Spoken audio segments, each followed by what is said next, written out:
Good evening, everybody.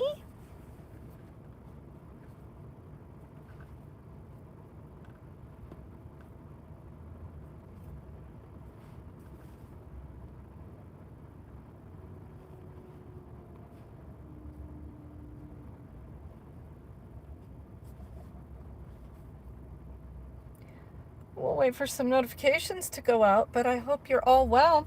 It's been a while since we've convened here.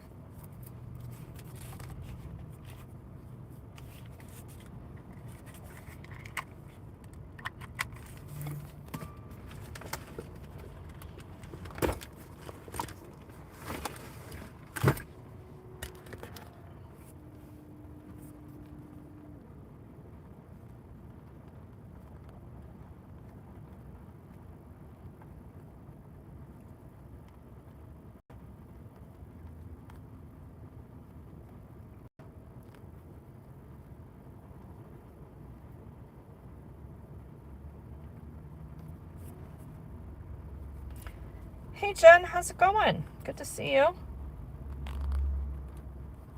Well, thanks, James. I always mean business. So I have some interesting news. It's been a while since we've gathered. Nasty Nathaniel, what's happening? I'm not that amazing, but thank you. Anything else you want to offer to the chat? I'd love to hear your thoughts. Bohika, what's happening? Hey, so yeah, we're gonna go into this crackhead place again. Here we go. Hey, Rhonda, how's it going? So, some updates here about Denver PD District 3 Commander Advisory Board meeting. So, for those of you that follow me, including all you cops, all you attorneys that are just hanging on a thread for every little word that Regan Benson utters out of her giant big mouth. Take notes, because you're losing and I'm winning. So, last time we were here, we were doing some chalking, and we were chalking and talking, because I'd come here for the advertised cab meeting that didn't happen. Because this administration of District 3 has a really bad habit of thinking that they're a secret operation. And so you have to be on the secret email list to know if the public meetings are going to happen here at District 3. And if you're not on that secret email list, well, then you just aren't in the know. And if you happen to pick up the phone to call over here to ask, it's not likely anyone who answers the phone is going to know if they answer the damn phone. Pissed off handicapped guy. Oh, well, thank you. I appreciate that. Hey, Tony, what's up? Scott, hell yeah, we back.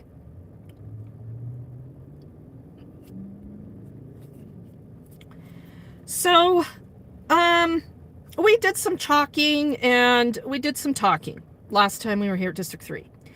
It is alleged, that I was doing some really, really bad things. They were so bad. Lives were in danger. There was imminent threat. And not one damn thing was done about it. Of course, not until a week or so, 2 weeks later, when a warrant got issued for all this alleged really bad activity that I was committing out here outside of District 3. And in that first batch of discovery, oh my goodness, I'm not going to go too into depth about this criminal case, but this shit is funny. And it is alleged that while cops were watching my live stream and I was committing these imminent acts of danger to their lives, they did nothing but continue to watch the stream. They did not come out and arrest me.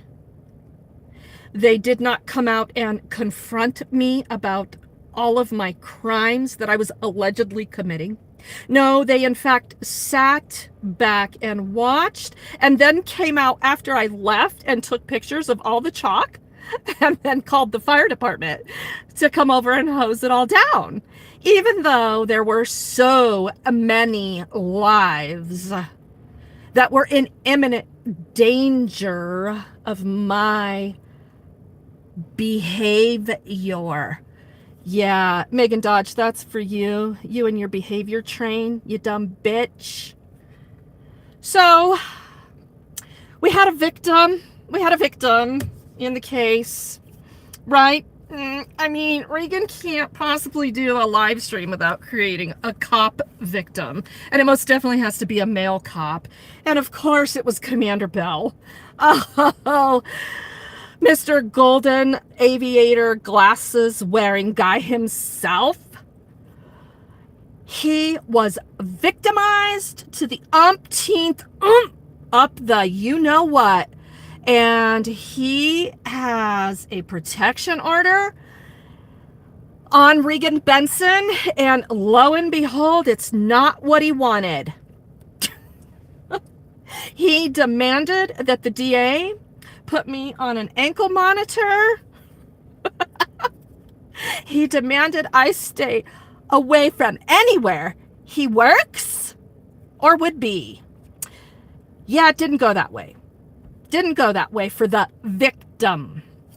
He was so victimized that we're here tonight to attend his cab meeting because we want to hear from the esteemed Joel Bell, the leader of District 3, the fearless leader of District 3. Well, he and his Sergeant Brian O'Neill, who today decided to show up to the civil protection order hearing for the second time he filed it. He didn't show up to his first hearing, so it got dismissed. Oh, then poor Brian. He went back to the same judge. And filed it again. Y'all know about civil protection orders? Yeah, they violate people's rights, period. The second you file for a protection order here in Denver, Colorado, it's granted. And you are automatically given a 2-week minimum, 2-week protection order that is in place for the person after they are served, of course. And that person's rights are immediately violated because they are guilty as charged. They haven't faced their accuser. They haven't done any fact-finding, nothing. You are to follow the orders of the judge who tells you what you're going to do, where you're going to go, who you're going to be by, and who you're going to talk to. Well, that's cool. Keep violating my rights. Yeah, we're a month into this. Yeah, we're a month into a few judges violating my rights. So, yeah, it's interesting. Brian O'Neill, you know, that little porky fucker, he's taken on a whole new look. He is incognito. He's probably doing some undercover dick sucking. Sorry, I didn't mean to say that. He's doing some undercover lover stuff for the DPD. And he's so afraid of me. And so is Bell. I mean, these men with guns, badges, and full immunity. They're afraid of me. And they need protection because they need protection and not the tampon kind. So, I don't know what to say, but it's really sad for these guys. And, it was very hurtful to see Brian really devastated today about how scared he was of me. I don't want anybody to be that scared of me. Well, we're going to be back in that courtroom on Friday. Because, yeah, my attorney, she's so nice. And she's just, you know, going to give Brian an opportunity. It's good shit, y'all. So they didn't get the protection orders they wanted. The judge knows that she's violating my rights. She's continuing to violate my rights. She modified the protection order today, but there's still a protection order, you know, because it makes sense to keep violating my rights. Cool. To tap out with a cop. Smart move there, Marguerite Conboy. That's the judge. Her name's Marguerite Conboy. She's in room 159 of the Denver Civic, the Denver City and County building. I want to be very clear. At no time ever do we advocate for violence against public officials on this channel. At no time do I ever give my consent for anyone to redress government in a threatening manner, in a credible, threatening manner. Saying words that hurt is not a credible threat, period. No exceptions. We have a right to redress our government. I have a right to call you every fucking name in the book I want to, including pig roast fucker.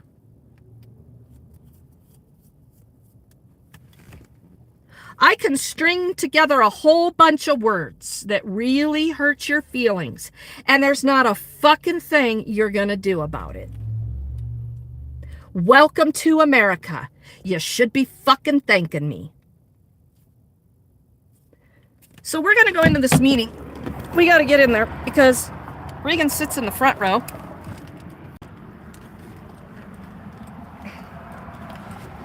So Brian O'Neill has a protection order, and Joel Bell has a protection order. I can't go to their homes. Oh, gee, yummy.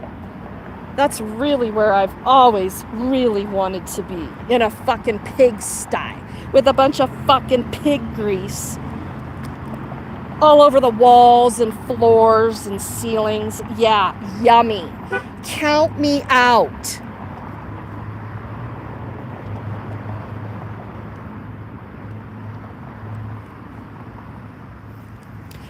So yeah, my alleged crimes required a warrant and required, a one judge, Barry Schwartz, to sign that warrant. Oh, that same judge who let that guy go, and then let that guy go that beat me pretty badly out on the streets, and then badmouthed me on the record.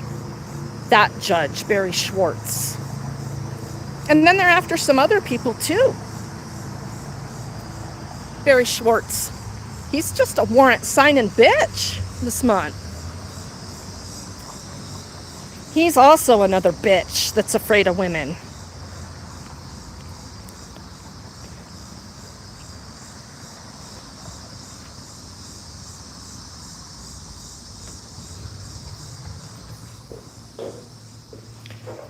Did my blue ribbon get removed?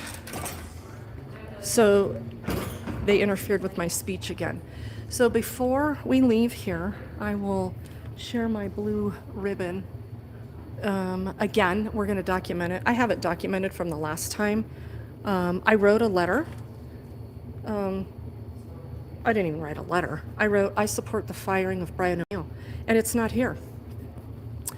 Now, what happened to it? Because that's a violation of my First Amendment right to criticize my government. What happened to it?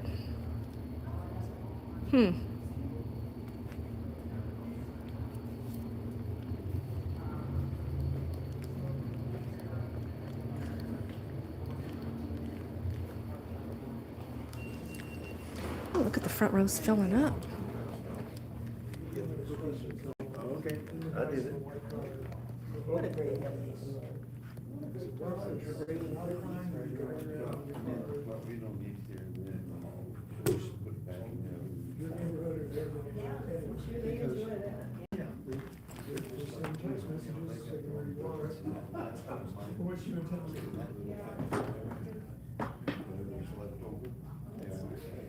They support us, so. the two other guys felt really remorseful and cooperated. So what are you getting done on your shoulder? They wanted to like, Done on your shoulder. Okay, hang with me for just a minute.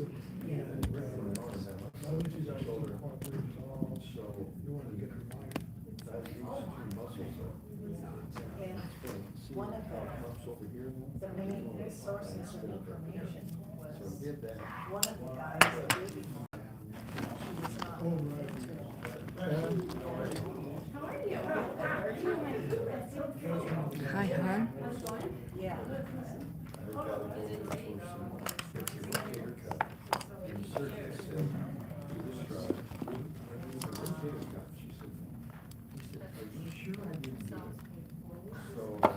And they talked about the latest thing where, they had a program that was big that was- And what she said about that was that it's not really a big deal because the defense attorneys already Oh, announced Dope Dog, what's happening? Yeah. it was a computer glitch where they should have been back until they already had all the information. But the thing is, that's She's definitely. She's the only girlfriend I can was that have. the state lab or a doctor or whatever. Oh, yeah. Yeah, and I guess we're really lucky because we have a. He is good. But there were some cases that were forwarded to the state, Yeah. and they're probably going to end up. Yeah, Rain, it is. You are correct. It is that same room. Tish, what's happening? But it's much worse. Who does she need to see?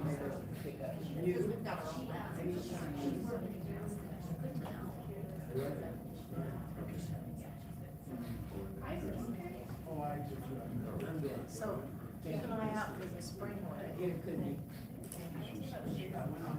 Oh, the spring DA. Yeah. So I don't know what the topic of the meeting is at all. We never know. It's a secret. You have to be on the secret email list to know what the meeting is about. But I do have some questions that I would like to ask, at least one.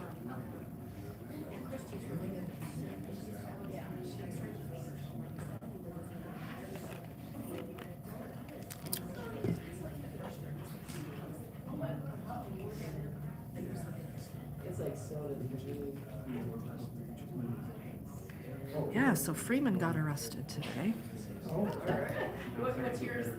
McKinney, Texas. That was interesting. I mean, we got our issues here in Colorado, but they've got real world problems in Texas.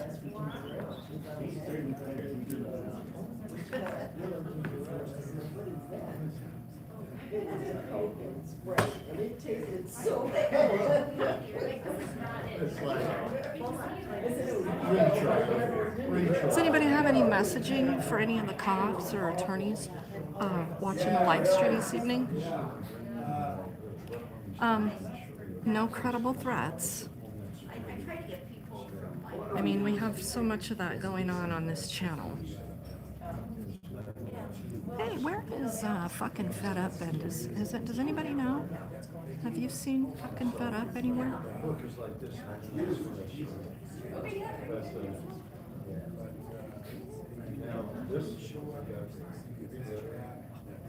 That's a good message, Rain. I approve.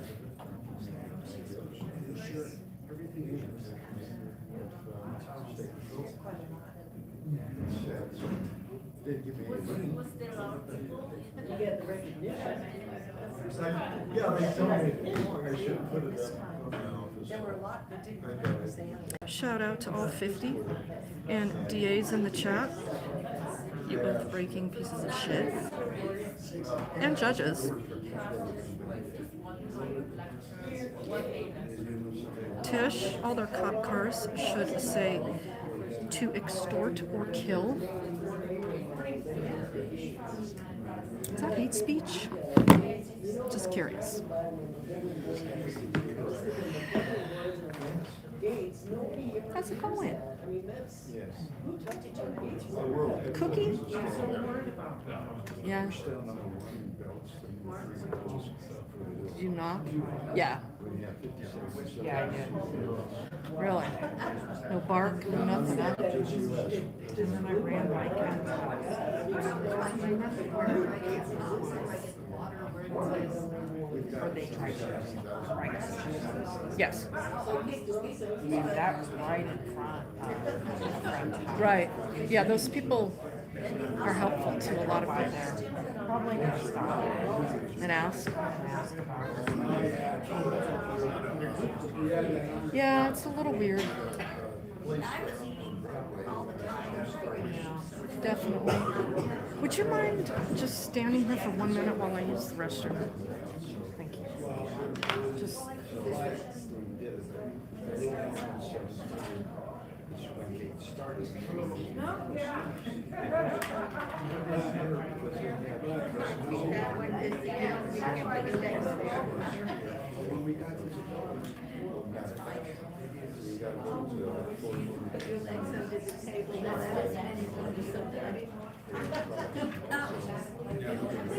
Oh, much better, thank you. How are you? I went to the Hall. Oh, no, okay. Found out about it, How are you? Well, I don't know if they can send you an email. Well, yeah, but I used to get it from the woman who, does the preparation of the office there. They have a different person. And maybe that's why. She was said, did they cover a lot of the same? A lot of the same. And was the engineer? Yeah, he was my last. I know, we have.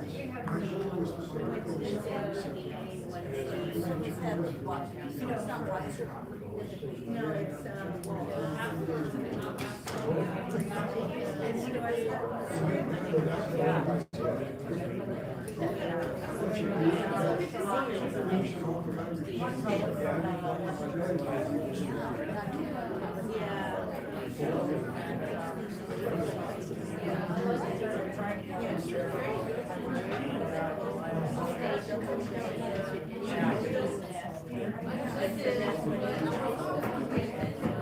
Oh. Look who's in the house. Yay. Carry that thing, you better get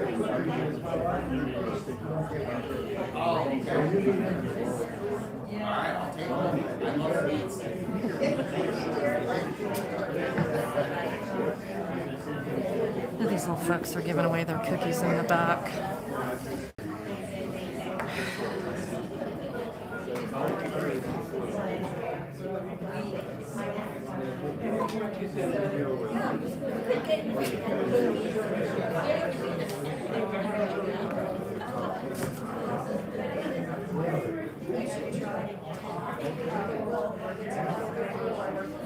Oh, Bokomo, are you in the house? I hope you're doing all right. I am in the house. So, Aaron, hey! Texas Bill 1376 shields peace officers being charged with deadly conduct if they knowingly discharge a firearm at another person without legal justification while on duty. I shit you not. I'm sure you don't shit me not. Why am I not surprised?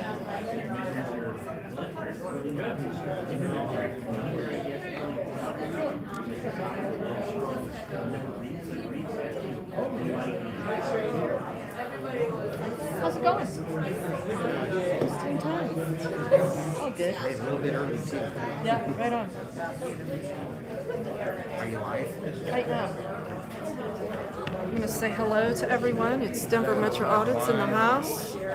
He's got the big camera tonight. That's exciting. It's been a while. Last time I was Yes. here was with you like a year ago. Yeah, it has been that long, hasn't it? Well, you wouldn't know when these meetings are because you got to be on the secret email list. Yeah, Gotta this have one. connections to find out when these things are. Right? It's a public meeting, but it's not publicly advertised. Kind of silly, I I'm guess. gonna ask that question. Yeah, Q&A. I don't see a real big leader here, Sergeant Joel Bell. You know, the last time we were at this thing, it was actually pretty interesting. They had some good information. They do when they're not hell-bent on going after the homeless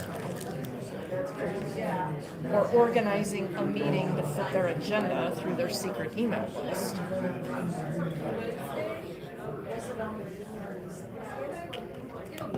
Did you see Freeman got arrested today? I did. Well, I didn't see McKinney, it, but I heard Texas. about it. McKinney, Texas.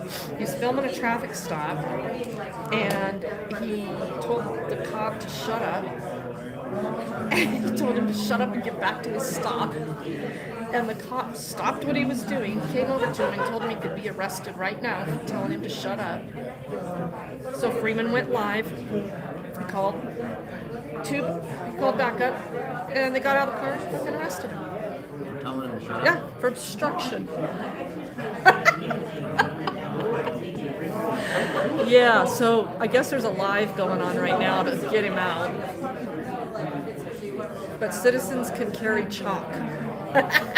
We've been chalking it up. I know. We've been doing some good. Did you tell him about our adventure yesterday? Oh, we had a great adventure yesterday in Inglewood. What's this tubby doing staring at me here? Is he from the anti-crime task force? So, Did you tell them about that? no. What a generic name, anti-crime task force. It's all we- anti-crime. He and I were over in District 4, which is next to District 3. You guys, some of you know about District 4. And we saw one of our favorite cops, Red, Thomas Moorbacher, EB and Red. I don't know if any of you remember those two, but they're pretty good dudes. So anyway, we're over there in, where am I going with this? The anti-task. Oh, so last I knew, Red was part of the stolen vehicle task force. So he's doing a stop. We just happened to be in the area, and I'm like, oh, look, it's the stolen vehicle task force. Next thing we know, it's turning into a drug bust. So I get out the chalk, and I chalk. We support the war on drugs. We love you, DPD. And they thanked us. Remember? Oh, thank you. But they were thanking us, right? And then at the end of all of it, I asked Red, I'm like, so what task force are you on now? Are you on a new drug task force? They show us their patch and they're like, no, we're the anti-crime task force. They have a thing. So there's an anti-crime task force in every police district in Denver now. Well, if you tell them, they might remember Red, because if you guys saw the video, it's on my channel, but Regan's in it, where Red was the guy that had those glasses on. He looked like Zoolander. And the What was he? headband. Yeah, he had the headband on. You guys, a lot of people in the comments are saying, oh, he looks like Zoolander. And he was saying, he's like, oh, I remember reading the comments, everyone's saying I look like Zoolander. We kind of like us some. We like us some Yeah, we like Red. Yeah, he's a good dude. Yeah, what are these? Are you guys the anti-crime task force by chance? No? Okay. I was just curious. So that's probably the... Oh, here comes Bell. He's going to make his grand entrance. Everybody get ready. Here he comes. Oh, our hearts are melting. Oh, Was he the one? Mr. Was he here last PR. time? Was he the one talking last time? Yeah, that's Bell. Because he was nice to us last time. Oh, he's nice. fearing for his life. Yeah, he's real fucking Well, nice. he's like what I say, he's a wolf in sheep's clothing, right? They're like nice to you, but then any chance they get, they'll backstab you. You better believe it. And he doesn't like me disrespecting him. Remember, he told me that on a video when we were here. I don't know if you were at that meeting. Yeah, you were. That was the meeting where he told me that he was not going to go to mediation on that complaint I filed of those 2 officers because I disrespect him. I'm like, and I owe you respect? I said, give me some examples of how I disrespected you. Calling me sergeant. So fucking what? That's about what you are, if you're lucky. Yeah, so he's... I don't appreciate them disrespecting us. Right?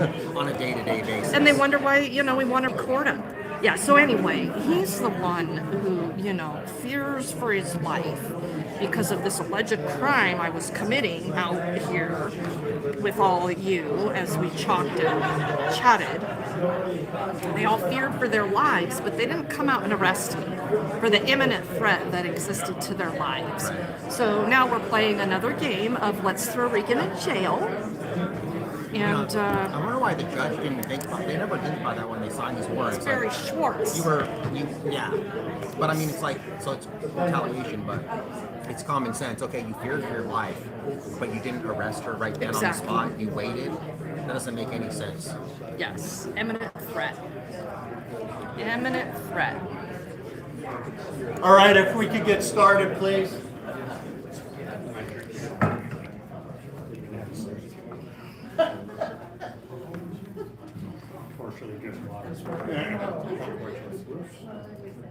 All right, thank you. We have a celebrity in the back there, Councilwoman Romero Campbell. Thank you for attending.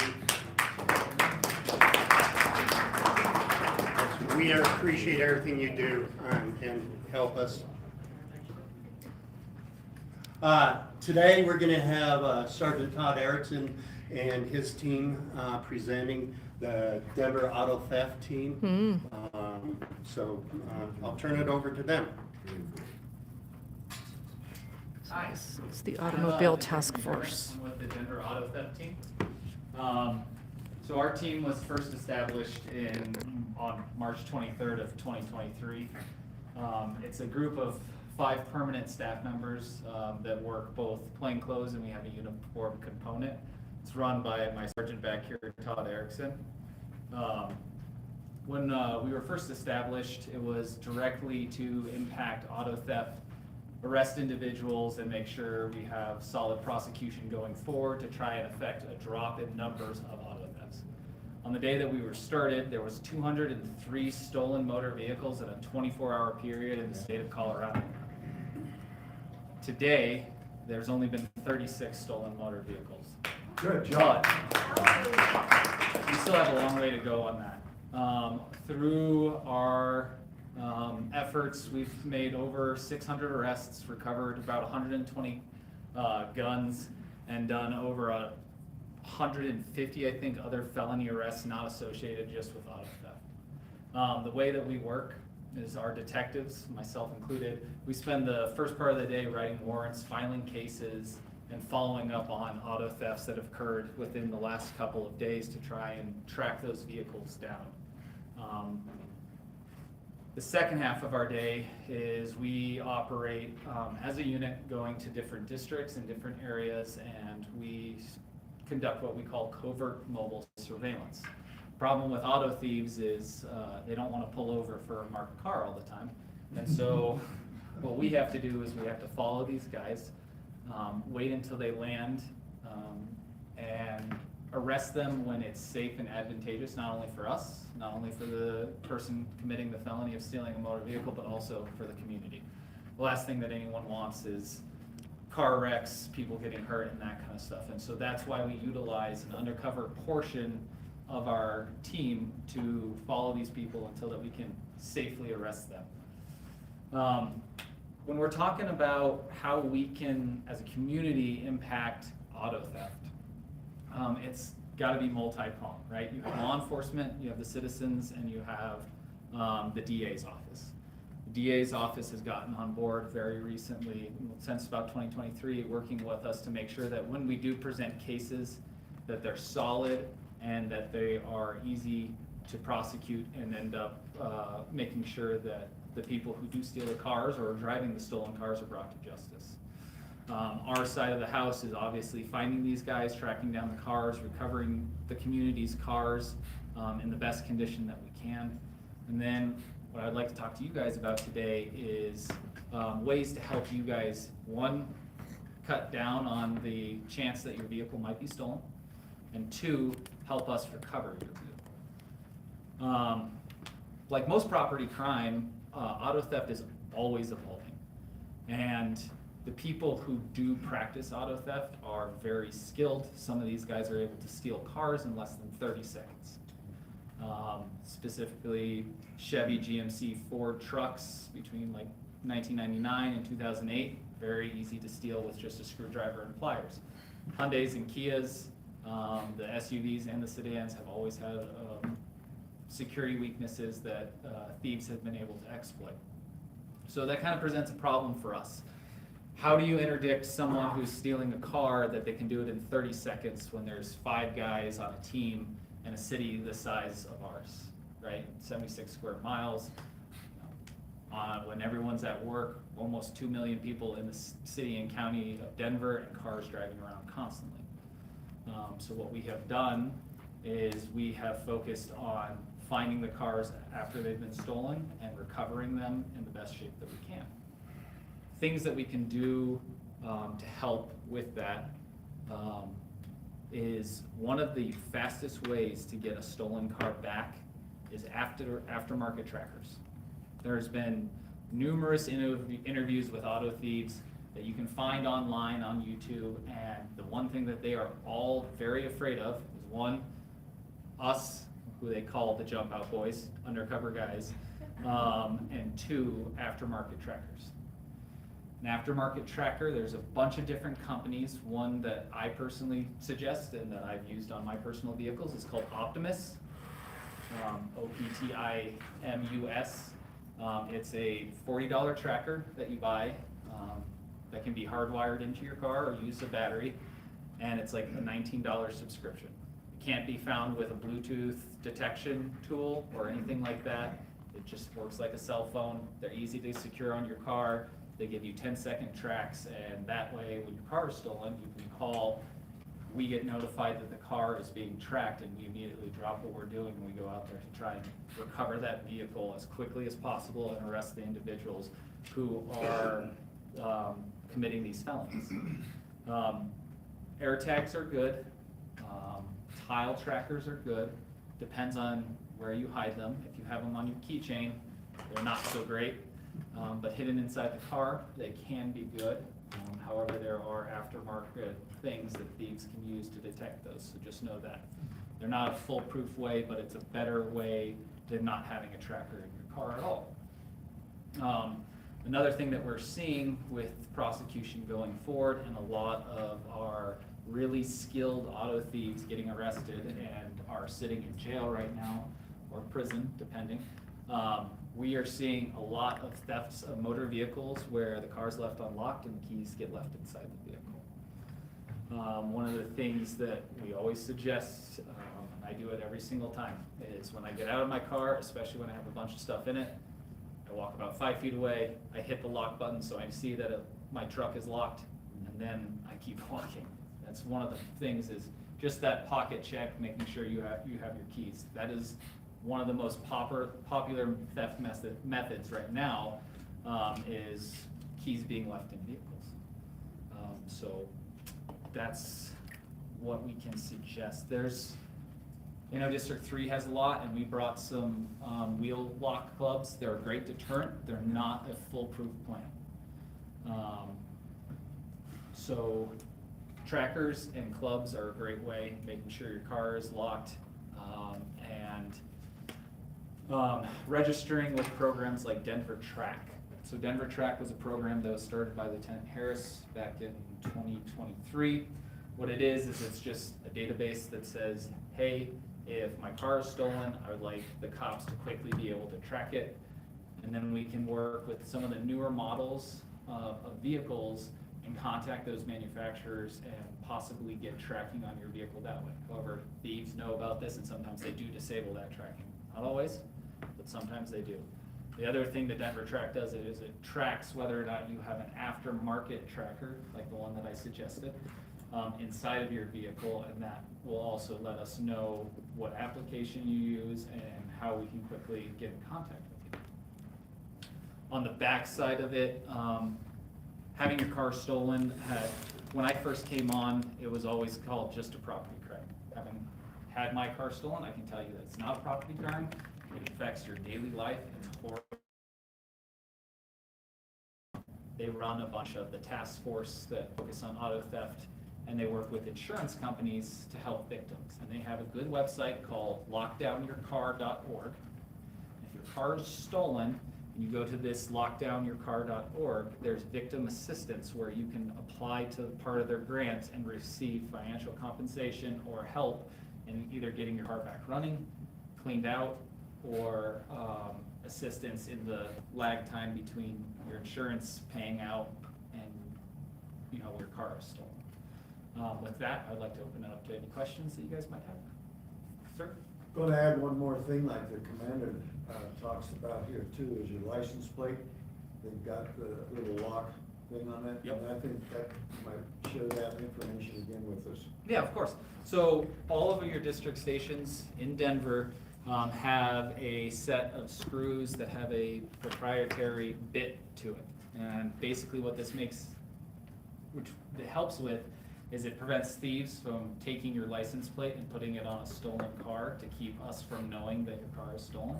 And it also helps keep your license plate on the back of the vehicle. And that is the quickest way for us to identify a stolen car, is if we are able to query that plate and it returns that hit that says, hey, I'm stolen. Please recover me. So that is a great point, sir. Anyone else?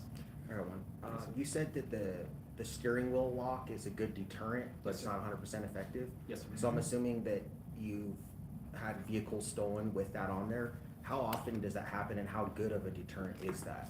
So it comes down to the crime of opportunity. What tools do they possess, right?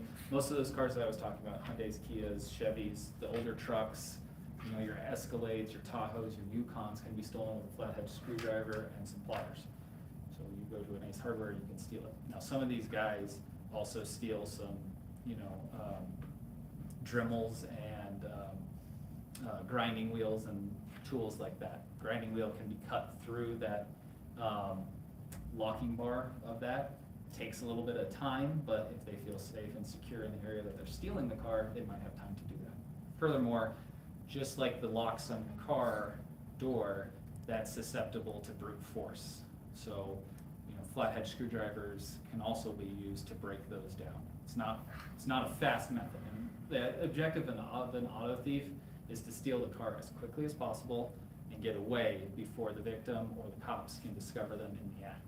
So the steering wheel lock is a great deterrent, especially in highlighted areas that have high foot traffic or vehicles driving by.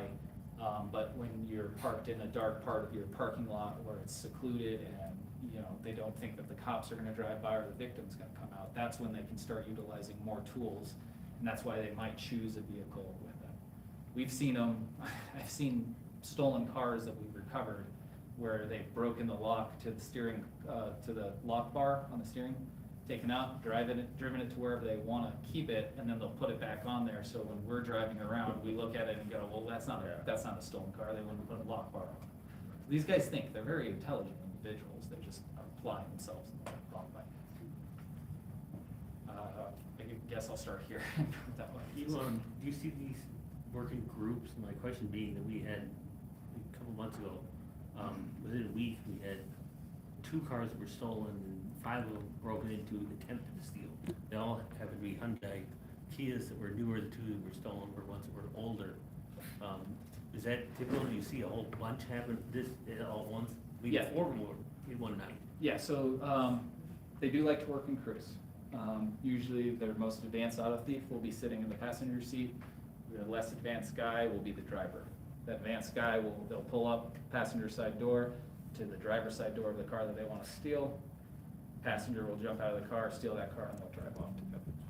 We had crews where in a 6-day span, they're responsible for over 18 stolen cars. The reason why they steal them at that rate is that they can sell them to other people as whips for money or dope or trade guns for it. So it's a way of income, and that's why we also utilize the Colorado Organized Crime Control Act, which is COCA, also known in the federal side as RICO.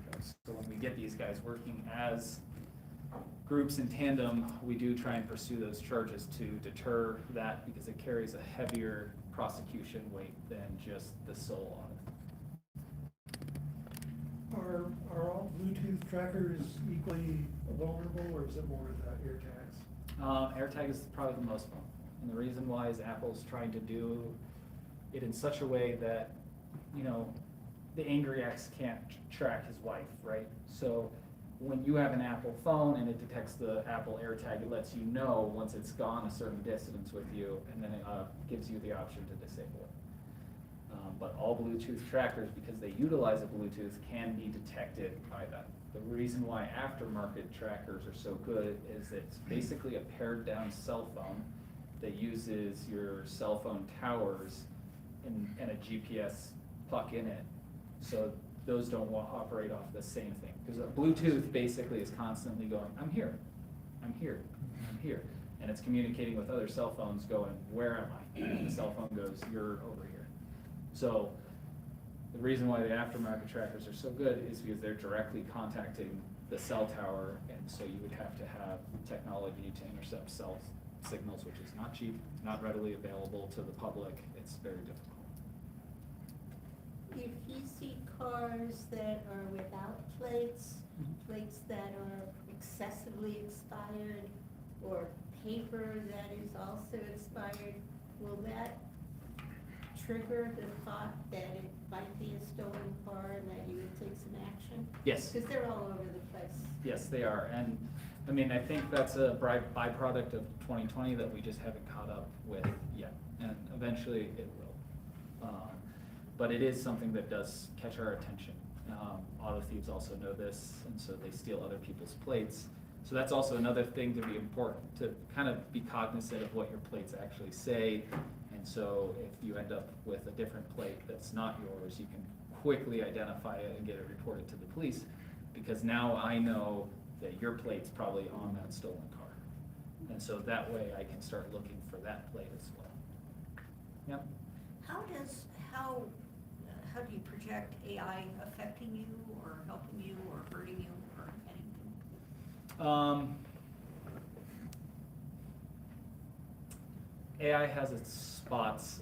It doesn't replace solid police work with experience. There are tools that we like to use. We like to use technology. One of the things that we do use is we use the cameras available, like the traffic cameras and that kind of stuff, to help us track a stolen vehicle if we lose sight on it. And it's very specific to that vehicle. There are a lot of, I know everyone thinks that it's pretty open, but there are a lot of controls when it comes to how we're using technology in law enforcement. We don't use facial recognition or anything like that. Our department doesn't allow it, and I don't know how applicable it will be, since most of these guys are in cars. That's kind of hard to do. So yes, AI can be helpful. I don't know that we have seen where it's really going to help auto theft. I know that it's helping in a lot of different ways, but I mean, it's very limited in what we do, if that makes sense. Hey, you head it up, and then I'll come to you guys. Yeah, so knowing that you get your car stolen just about anywhere, right? Is there a particular place where you have a higher probability of getting your car stolen? Is it on the street? Is it a parking lot? Is it No. what are the statistics tell you? The statistics tell us that these guys are very much, they like to alter up their means of stealing it, right? The most predictable one that we had in recent years was when they were stealing from DIA. They were stealing high-end Raptors and Fords, and that's the other thing. It's just because you have a new car doesn't mean that they can't program a new key, and they can do that in about a minute and 30 seconds. That one they targeted specifically because they knew that people would be out of town, and they wouldn't recognize that their car was stolen for quite some time. With the normal auto theft issues, I would say that if the criminal is on foot, your major thoroughfares such as Colorado University, Colfax, all that kind of stuff are going to be the highest targets for people on foot. However, when these guys have a car and they are working with someone else, they like to go to isolated areas where people feel safest. So your high-end neighborhoods. They like to go to apartment complex where if you see a guy walking around the apartment complex, you know, of 300 people, that's not really going to send off a whole lot. Driveways are probably the safest. They're not guaranteed. Parked on the street is high vulnerability. Apartment complexes are high vulnerability. And that just comes down to you would need tens of thousands of officers to be patrolling every single parking lot, garage, and street constantly in order to really affect that. So I don't really have a good answer to you for you. I wish I did. Alleys I think are one of the lower ones just because there's so many cameras in alleys and so many like motion lights in alleys that I wouldn't say that it's the lowest, but it's one of the lower places of theft, to my recollection. Yeah. So with all the key fobs that are out there, you know, everybody has one, can the crooks learn how to make one of those for everybody's car, or no? Yeah, so when you're talking about locksmiths use electronic tools to program new keys for cars. Now, if a locksmith's car gets hit and they steal that car, or that tablet that's in there to reprogram it, they can be utilized by auto thieves to steal more cars. They were doing that with high-end Ford Raptors. It was a crew that was working out of DIA. They were selling these Raptors and Dodge TRXs, Jeeps, Dodge Chargers, a bunch of really high-end cars. They would steal them out of DIA. The victim wouldn't know they were gone for 2 or 3 days, and by that time they had already moved them south to the border and got them into Mexico where they were sold to the cartel. However, CMAT, DAT, Aurora Dart, all these metro agencies really pulled together, and CMAT was able to put together a very solid COCA case, which is the Organized Crime Control Act case, on these individuals, and most of them are sitting in jail. Since then, we have seen a dramatic drop in high-end vehicles being stolen, but it's out there. People know how to do it. There's also techniques that we aren't seeing in Denver that are being used in Europe quite a bit, and in other states where they're using signal receivers to grab the unlock code from your, because your key fob works just similar to Bluetooth, right? It's constantly communicating with the car saying, hey, I'm either in the driver's seat or hey, I'm outside the door. Even when it's in your house, sitting on your nightstand next to your bed, it's still trying to communicate with your car. And so these are really advanced auto thieves, but they're able to intercept that, duplicate it, and then use it to unlock your vehicle and start it. And then they'll go to a different location and program a new key. Problem with auto thieves is they're pretty ingenious in the way that they come up with these different methods of stealing. I mean, back in your day, it was Yeah, your day. Honda Civics where you Horse and carriage. I was gonna say like early 2000 Honda Civics, you could hotwire. And like occasionally we run into these guys who still know how to hotwire cars. In fact, I was taught how to hotwire a car from an auto thief that had 2 stolen Civics, right? He walked me through all of the steps and how to do it. So not only is it people coming up with new ways, but it's also generational knowledge that gets passed on. If these guys don't end up in jail and arrested, they're able to pass it on. That was the big problem with the Hyundais and Kias, is that it was so easy. Anyone could do it. I have a 2019 Hyundai Tucson. I can steal that thing with this is my work car, and I can steal it with a screwdriver. And I'm not an auto thief, but you know, it's very easy for them to adapt and change, and there's always going to be vulnerabilities when it comes to security systems, just like with your house. You can have Fort Knox front door, but if you don't have bars on your windows, it doesn't stop someone from throwing a brick and breaking in that way. So, your logistics really show a favorable, effort on slowing down these car thefts with those spotter cameras. Where do we stand on that now? Are you talking about LPR readers or? The flock system. Right. So the way that we utilize Flock is very directed. So say I'm driving around and I see a red Hyundai Sonata with a broken door lock. Okay, I'm thinking, there's no plates on it, but there's a bumper sticker on it. I'm thinking, okay, this is probably stolen. Broken car lock and no plates. So I have access to a database that logs all of the stolen vehicles reported in Colorado. So I go on there, I look for red Hyundai Elantras, or I said Sonatas, look for red Hyundai Sonatas that are actively stolen. There's 5, okay? So that narrows it down slightly. I'm only having to look at 5. Then what we utilize Flock cameras is we look at those 5 stolen vehicles and their license plates, and we pick out identifiers and try and match it to that vehicle. It is invaluable. The biggest thing that it does for community safety is it cuts down on the cops, because here's the thing, stolen cars are dangerous. We got one yesterday with a stolen gun in it that had been used in a couple motor vehicle or theft from motor vehicles, right? These guys will use guns. It's one of the most high-risk proactive things that you can do. Proactive being that you're out looking for crime that hasn't been directly called in. So we always approach when we think that a car is stolen at the idea that the suspect is armed, that they may try and hurt us, the community, or themselves.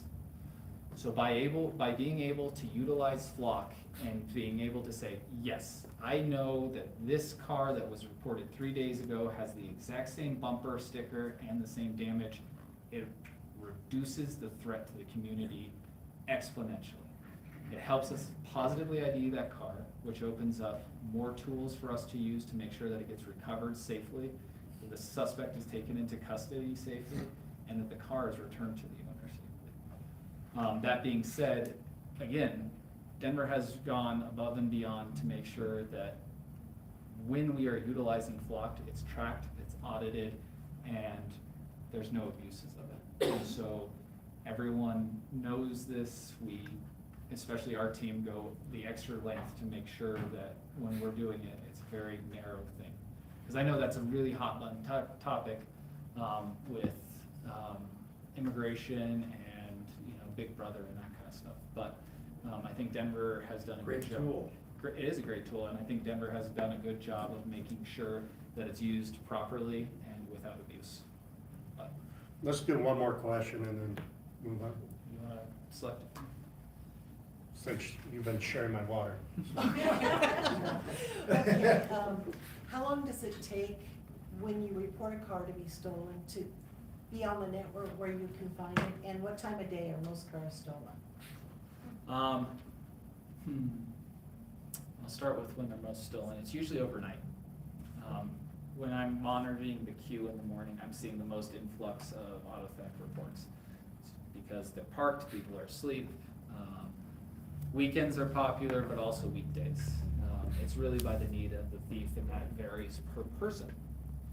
What was your second part of the question? How long does it take Okay. from when you report a car? So when an officer or a report technician is dispatched to the call, they take the information, they gain it, they complete the report, and then they push it through. And then they notify a supervisor that an auto theft is sitting in the queue. The supervisor then goes in and approves it, and the second that it gets transcribed, it enters into NCIC, which means that I'm able to view it. That being said, it doesn't mean that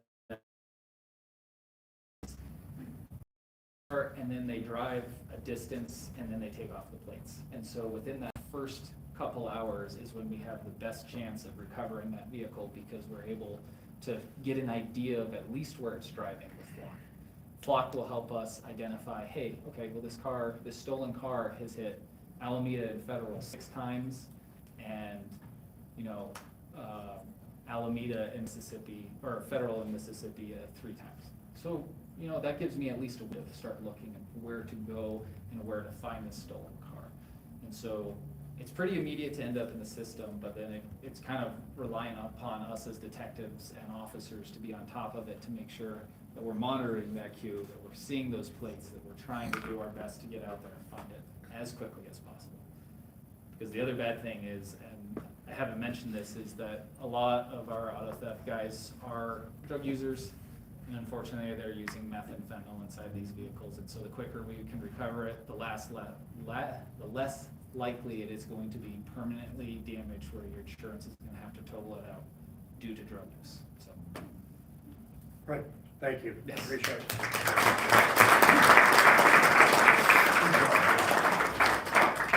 And the CROs and a few of us will be available to answer questions after your questions get answered. Little bad news. I am it. I'm the one-man show today. Both Lieutenant Timmerman, who's on vacation, and Julie Wheaton had some family time she asked to take. So I will, all our investigators and our training division here in the district. So he has a big floor and oversees the CROs as well. Officer of the Month, Martinez and Roldan conducted a traffic stop at South Monaco Street and Leetsdale on a vehicle with no license plates. I know that's near and dear to your heart. They did a great job. Can't count how many times you brought up the issue. On a vehicle with no license plates, officers attempted to speak with the driver who was not complying with the officers to provide a driver's license. Officers pulled the suspect out of the car and the suspect resisted arrest. After a brief struggle, the officers located a handgun tucked in the suspect's front waistband area. Officers were able to place handcuffs on the suspect. An ambulance was called to the scene for the use of force. The suspect was charged with possession of a weapon by a previous offender, and sometimes we call that palpo in here. So if you ever hear palpo, that's what that's about. So to your example there is, these license plates, expired plates, no plates, do lead to other arrests.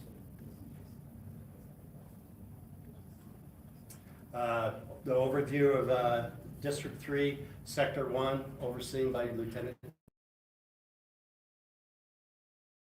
So, track, I looked at last month's numbers, and we're right on track. We are within 0.5% of last month either way in these categories. We're down 9% in our persons category, and comparing that to the city-wide, they have a -5%. So we're ahead of the citywide. Property crimes, we're down 30%. Citywide, that was -26%. And then our total for District 3 is -21%, and the city is -14%. I just shared the city with you so you have some kind of barometer to compare these numbers to. And believe me, I do not wish ill on any of the other districts that add to these statistics. District 3 larceny is the only property crime that has increased year to date, and that has gone up 18%. And one of our community members last month asked me to break down our property crime, and he wanted to know how much is shoplifting driving those property crime numbers. Our crime analyst, Regina, is a whiz and pulled up this information that I'd like to share. So this is District 3 larceny total for District 3. It has increased year to date by 18%. And we have 12 different offense types that makes up that larceny category. Burglary of a vending machine, theft of a at-risk adult, theft of a bicycle, theft from buildings, theft from mail, theft, gas drive-off, other theft, pickpocket, purse snatch, no force, theft, shoplift, theft of stolen trailer, and then the stolen construction equipment. And I'm gonna drill down a little more on this shoplifting category because that's what was asked last month. Sector 1, just a refresher, the precincts in Sector 1. And then Precinct 311, we had a 1.9% reduction in the person crimes, 22% reduction in property crimes, and then our total crime is 13.9% reduction. When I skip over that public crime, remember that those numbers are often dictated by our proactive police. Once our officers go out there and issue citations for open containers in public and those drug use in public, those. So when I see a positive 20%, it doesn't worry me at all. That shows that the officers are out there getting it.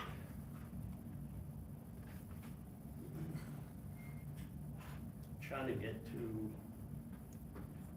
Manny, I think we lost the slide. Well, going back to the shoplifting breakdown. So I took Sector 1 and looked at University Hills to see how much of that property crime was dictated by shoplifting. In University Hills area, it has seen a 97% increase in larceny reports from last year. That equals to 376 reports. The shoplifting accounts for 82% of that. And that equates to 311 reports. Of those 311 reports for shoplifting, 3 businesses stood out the most, and they were in University Hills, and they accounted for 93% of the reports. Marshalls in University Hills had 186 reports, which is 59.8%. Walgreens there in the same area, 62 reports, equals to 19.9%. And the Ultra store had 44 reports. And those locations, it's easy to go in and grab what you want and get out. Marshalls is really good about reporting their thefts, and so that raises those numbers up. Sir? Yeah, is there a feel for whether these things are happening or being done by the same people over and over and over again? Sometimes they are, and that's where our detectives step in and see if we have a pattern, if it's a group working together. A lot of times they'll go into like the cosmetic stores, Ultra, and know exactly what they're going for and what will sell, off market. Ma'am? So the third store was the Ulta store? Yeah. Thank you. Yes.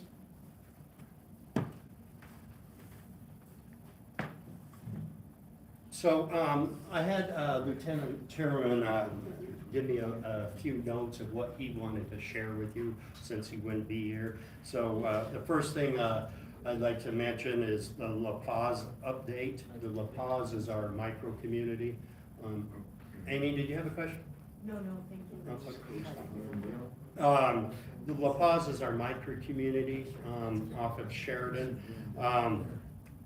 We have a meeting scheduled later this month, La Paz. And what the plan is and what we will be doing is we're training the staff about police interactions and what we are looking for when we do get a call of service into their community. We will introduce ourselves to the residents who want to participate. Some of those residents have had negative experiences with police officers because they have been unhoused And over the years, they've had negative experience of law enforcement. So I want to rebuild that trust on their grounds, right? And if they want to come and want with us. We're looking at having a coffee with the cops inside of the pods, should the residents want to join us. Coco Bongo, has anybody heard of the Coco Bongo Lounge on South Broadway, 1500 South Broadway? It's fairly new. It used to be Herman's Hideaway. Oh, yeah, I know that place. So now it's Coco Bongo. Everybody knows that. So we've had some issues there because they're having live entertainment, and we actually even had a shooting last month. I spoke to the detectives that are handling that case. That's our fire and assault team at headquarters. And it's likely that there will be no charges because it was mutual combat. We had two groups of people shooting each other after the bar closed, after the concert. Our vice unit has been working there, and they identified one count of underage service to a minor there. So the vice team and excise and licenses is working on a show cause hearing to see whether they should keep their licensing for alcohol and live music. And spoke to excise and license, and they're monitoring it. The food trucks on Broadway, some of you have brought that to my attention. We have ongoing complaints from business owners because the food trucks will park in front of some of our licensed restaurants, and some of the food trucks were not compliant with licensing or obeying the right of way. I just spoke tonight within 45 minutes before this meeting starting with X License, and they did a license check of those food trucks on Friday. They issued 2 citations, and they're going to be monitoring it further. And one of the food trucks was in compliance, so they're allowed to be there if they have the correct license. But that is an issue we're having on the Broadway corridor. Another issue we're having over in 311's area is noise complaints coming from Brooklyn's Finest Pizza.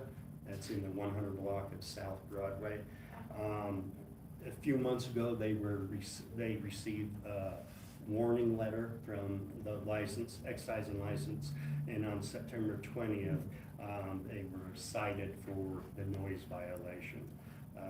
We have received another complaint of loud noises, and we've reached out to excise and license, and they're planning on revisiting the establishment to get some compliance.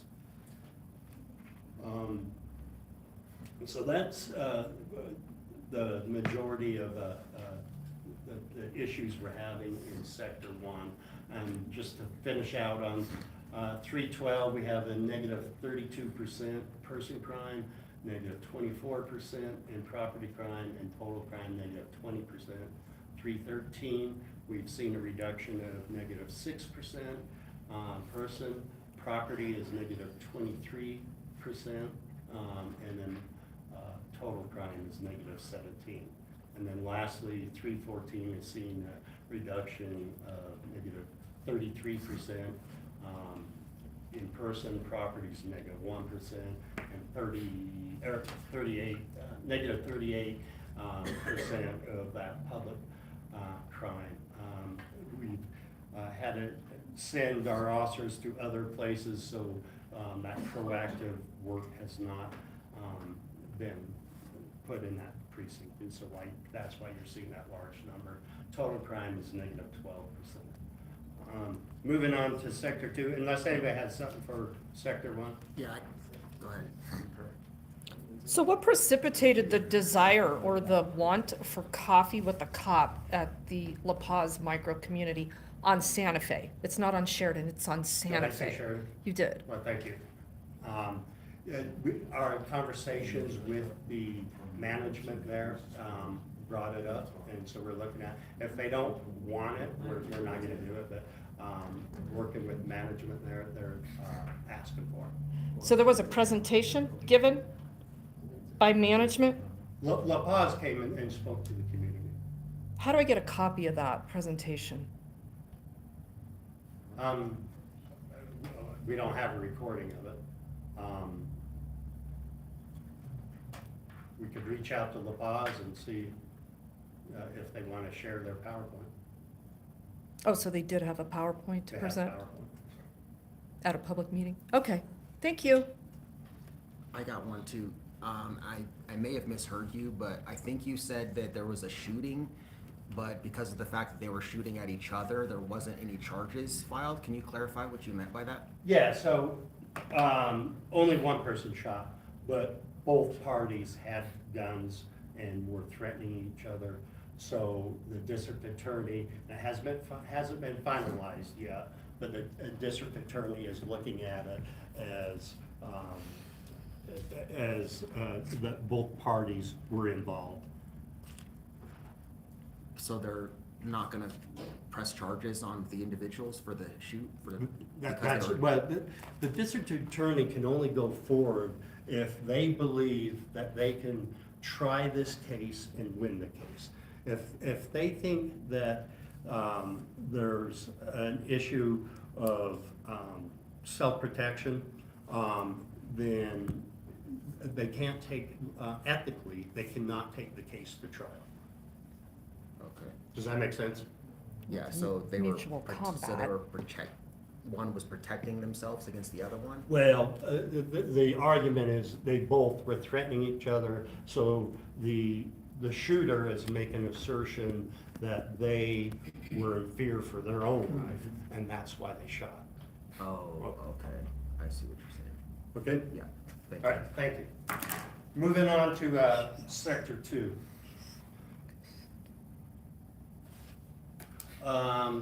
Going through the numbers, 321, we're up 3.6% in person, down 37% in property, and total crime is down 22%. Some of the things that Lieutenant Wheaton wanted me to share with you, we had some street robberies, and looking at the 3-year average, we had 5 more when we compare it to the 3-year average.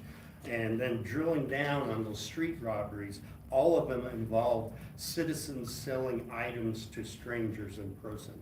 I've talked about that before here, that if you are selling something on Marketplace or any of the other places, go to a police station to do the exchange.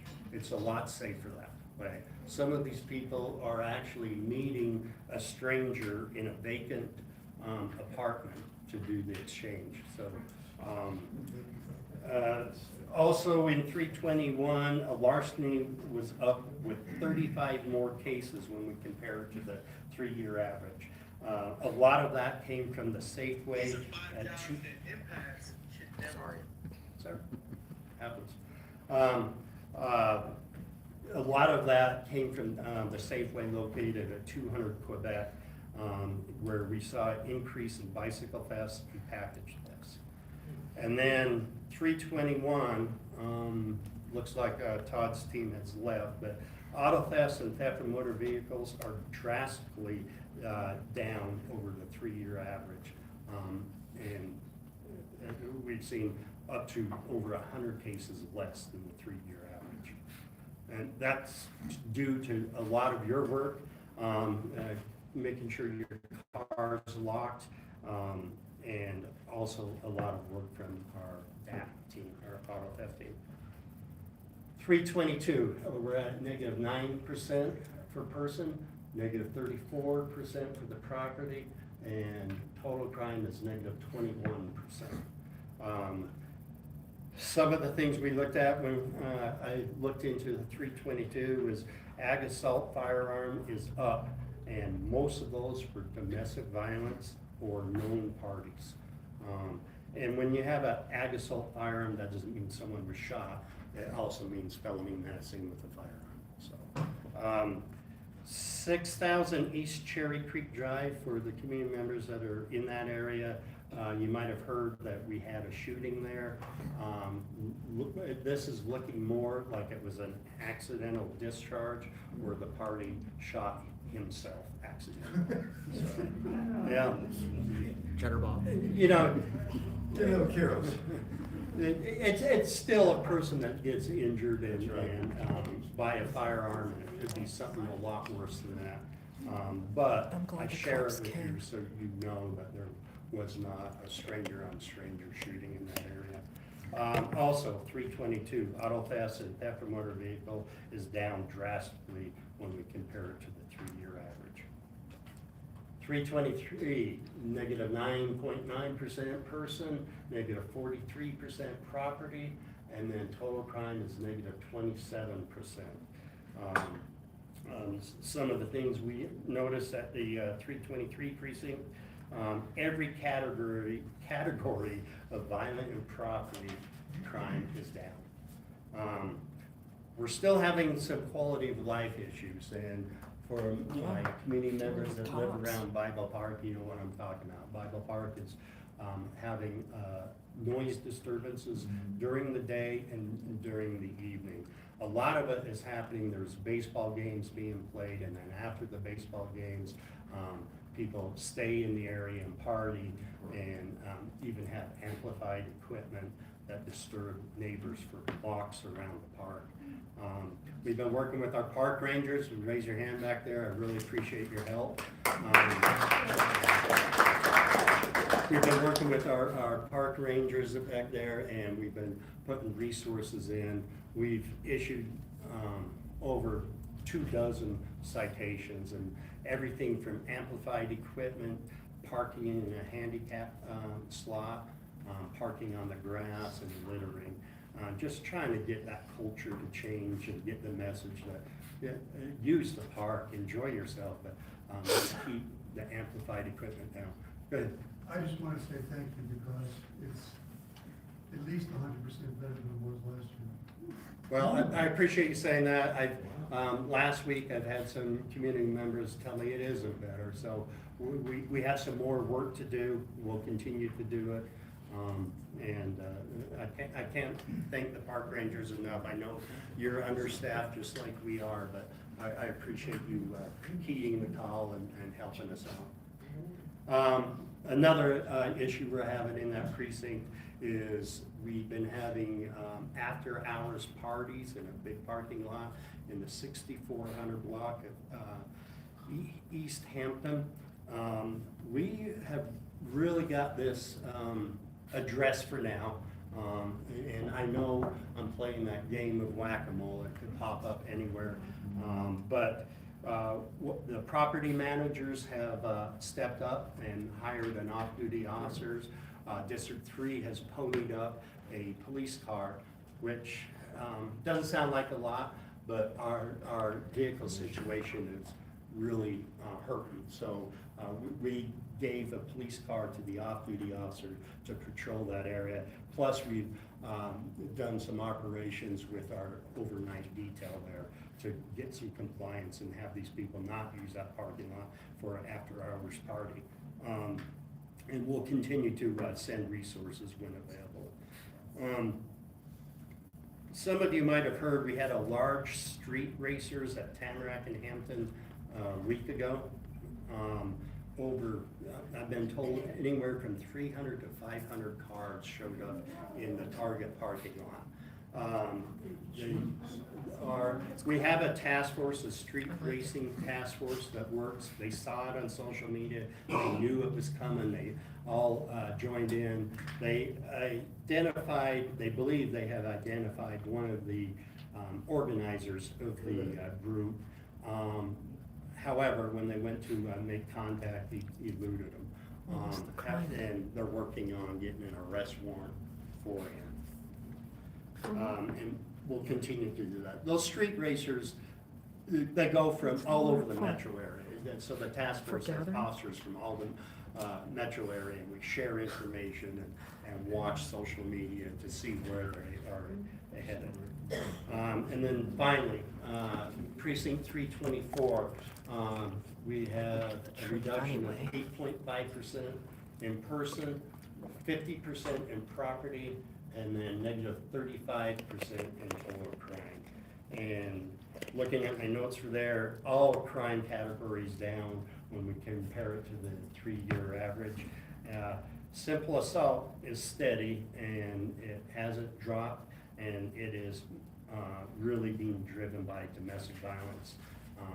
This happens to be Domestic Violence Awareness Month. So, you know, that's one of the hardest, and you hear me preach it all the time, hardest categories for law enforcement to address, because it's, you know, done behind closed doors and only spoken in whispers. So that's where I ask the community, if you know someone that is in a situation, we have resources. Rosanda Center has a lot of resources for people who are in a domestic violence situation. Chrissy, you want to come over and take over for me? Good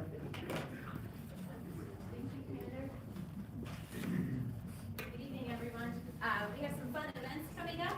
If you have little ones, or if you just want to come check them out, we have a Cookies with the Cop at Chick-fil-A on the 23rd.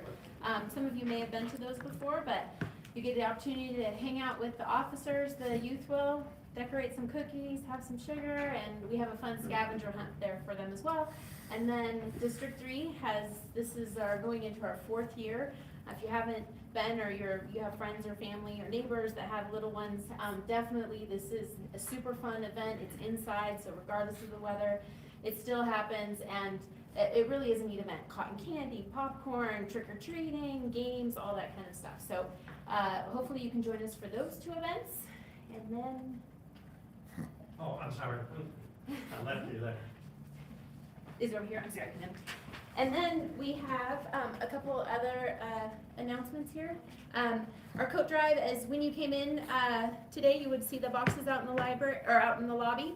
Definitely, if you know somebody or you're going through and doing some winter cleaning and you have some coats, please drop them off at any one of our district stations between now and October 23rd. And then if you know anyone that's in need of a coat, on October 25th at our District 2 station, we'll be giving them away, no questions asked. Come on in and grab a free coat. So those boxes, like I said, will remain in all our district station lobbies until October 23rd. And if you can help us get the word out about that, we'd really appreciate that. And then you may have heard about this on the news today. We just did our official launch today for our Blue Envelope program.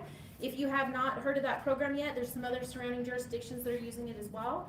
There's a blue envelope like this. It doesn't require you to have this envelope, but all our stations have these envelopes.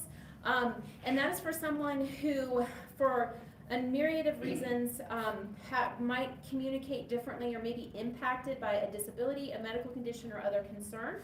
And so the envelopes allow you to put some of your information in so that when or if you were ever pulled over by a police officer, you could hand that envelope to the officer and they would be able to see that there might be some differences or some needs for communication to go on for that interaction. And I think that's me, right? Oh, and Coffee with the Cops. I hope if you haven't yet, please join us. Our officers clear their schedules to spend time with you personally, talk about whatever you want to talk about at this event. It's a great chance if you have anything unique or individual and you want to discuss it, please join us for our, it's the 3rd Wednesday of every month at Nixon's Coffee House right there at Louisiana 925. So hopefully you can join us there. And we got 2 more CAB meetings this year. Our next one's on November 5th. Thank you.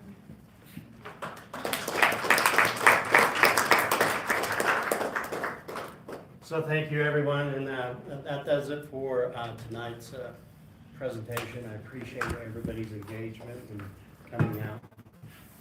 Have a good night. Thank you. Sure. Colorado, I believe, is a 2 license plate state. Yes. Is there any way we can do public announcements or something to educate people as to that? No, it's not. The other question is, what are your thoughts on the burn up of weapons? You know, I've been asked that, I'll take the second one first. I've been asked that before about the burner. My concern, if anybody doesn't know, it's a less lethal option instead of a handgun. And I have never owned one, but from what is described to me, it looks like a handgun, which I think is a terrible idea. You're pointing something that looks like a handgun at someone, and if they are armed, to your point, right, to your question, you could get shot. So that's my concern with it. I don't know if they're effective. I've heard the commercials, so I have no stance on that issue. And then on the license plate, I'll reach out to our PIO office and see if that's something they can message. Chrissy, could you write a little note for me so I don't forget? And see if we could send a message, because that's not a message just for District 3. That should be a message for the state, but the city. That's Well, not one fully license plate accurate. would be nice. A lot of times, one nice license plate would be nice, a lot of times. Yes. The statute's very clear that if the vehicle is manufactured for a front plate, the front plate is required. So people should study the statute before That's right. saying something they're not correct about. Well, I think what we were asking is, you have to have a license plate if the vehicle's manufactured for a license plate. Is that correct? Regan? That is how the statute reads, yes. There you So go. we're not a 2 license plate state. You see all the Teslas? They're not manufactured for a front plate, That's right. so. Thank you. Yes, ma'am. Yeah, I just wondered if at some point on the agenda, maybe for next meeting, we could discuss, I'm gonna call them sleeper cars. People who are sleeping in their cars for sometimes months at a time in our residential area in front of our private homes. Wondering if we could put that on the agenda and talk about that? Yeah, I mean, that's a discussion we can actually even have after tonight, and I can let you know. You know, that some unhoused people sleep in their vehicles. It's not illegal, okay? If that vehicle is not moving, that's when it becomes illegal. In fact, do you mind if I mention you, Amy? No, go ahead, please.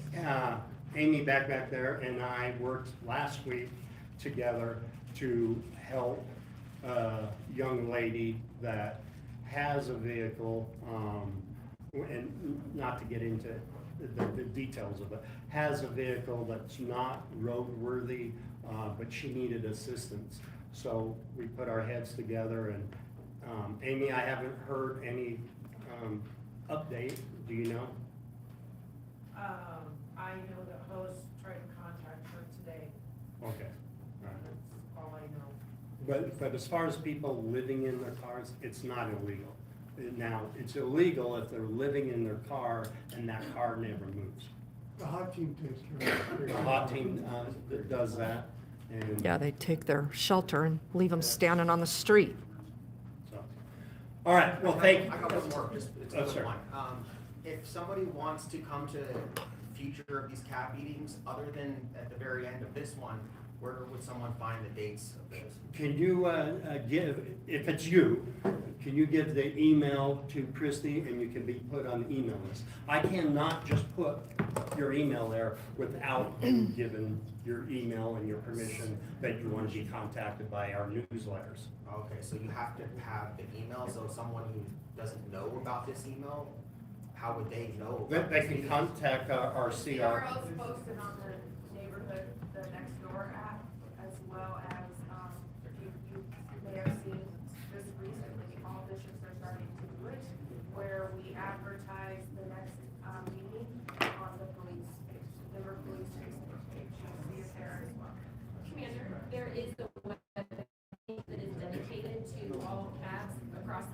all public events Yeah. that DPD is doing. So that's on denvergov.org/police community engagement. There's a page and it will tell you every cab, like our Halloween event, everything is listed for the public there. Yeah, thank you, Chrissy, and I'm gonna jump, because I know what Ms. Benson is about to say. That was not accurate. They did not have our changes that we did. However, we posted those at our January meeting, and we haven't changed them since. But if you don't Going come. into next year, we're gonna look at the schedule. There's some religious holidays that fall on our CAB meetings, so that's why they may be off the government website. Thank you. Thank you. Thank you, everyone.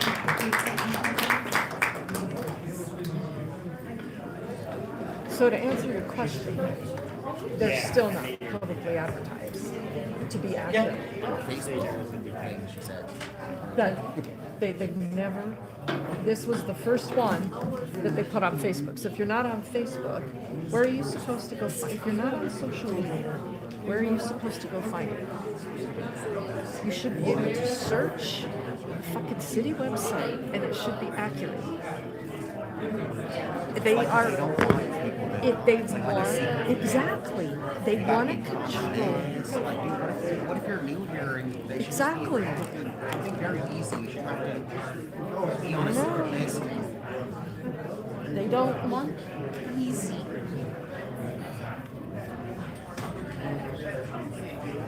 Well, Did you see how he bumped out of here? Because I was going to ask him some questions about you. well, yeah, you said he was available. I don't know. You could go hunt him down, I suppose. I mean, not hunt. Hunt is probably like too aggressive of a word to be using here at District 3. Okay? You gotta watch You could your locate. P's. Yeah, you could locate. You could attempt to locate. Or you could maybe do a bolo, be on the lookout for. I just wanted to tell you, I just attended the DA's Fall Academy, and they talk about how they choose cases and what they have to look for in their ethical requirements. It would really answer your question. I guess it's like 85% of the cases they get.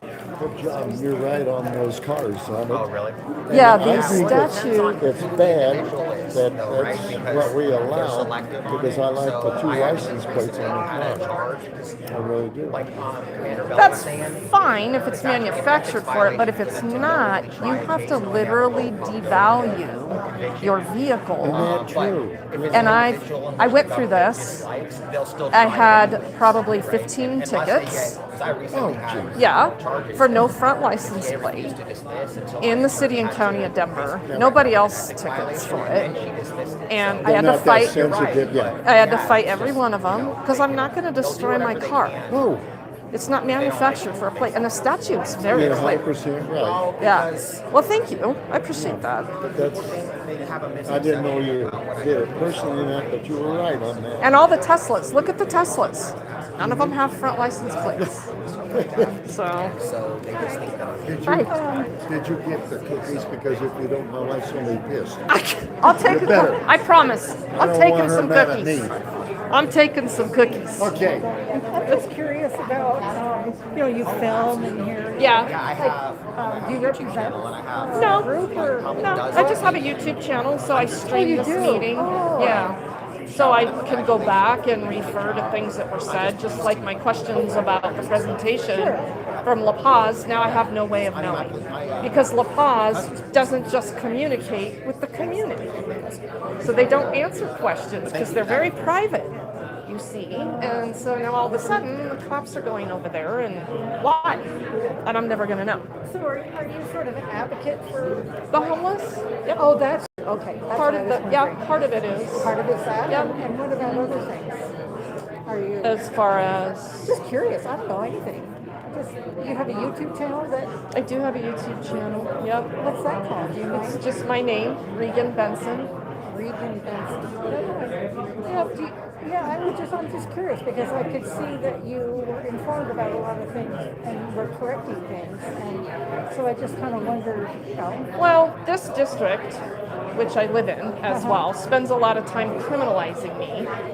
So I tend to know the law a little bit better than the cops.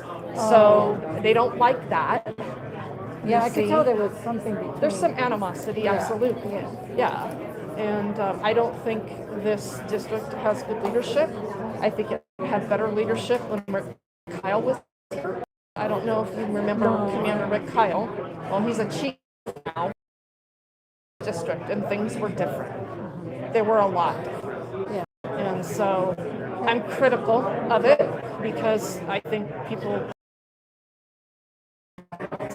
love it.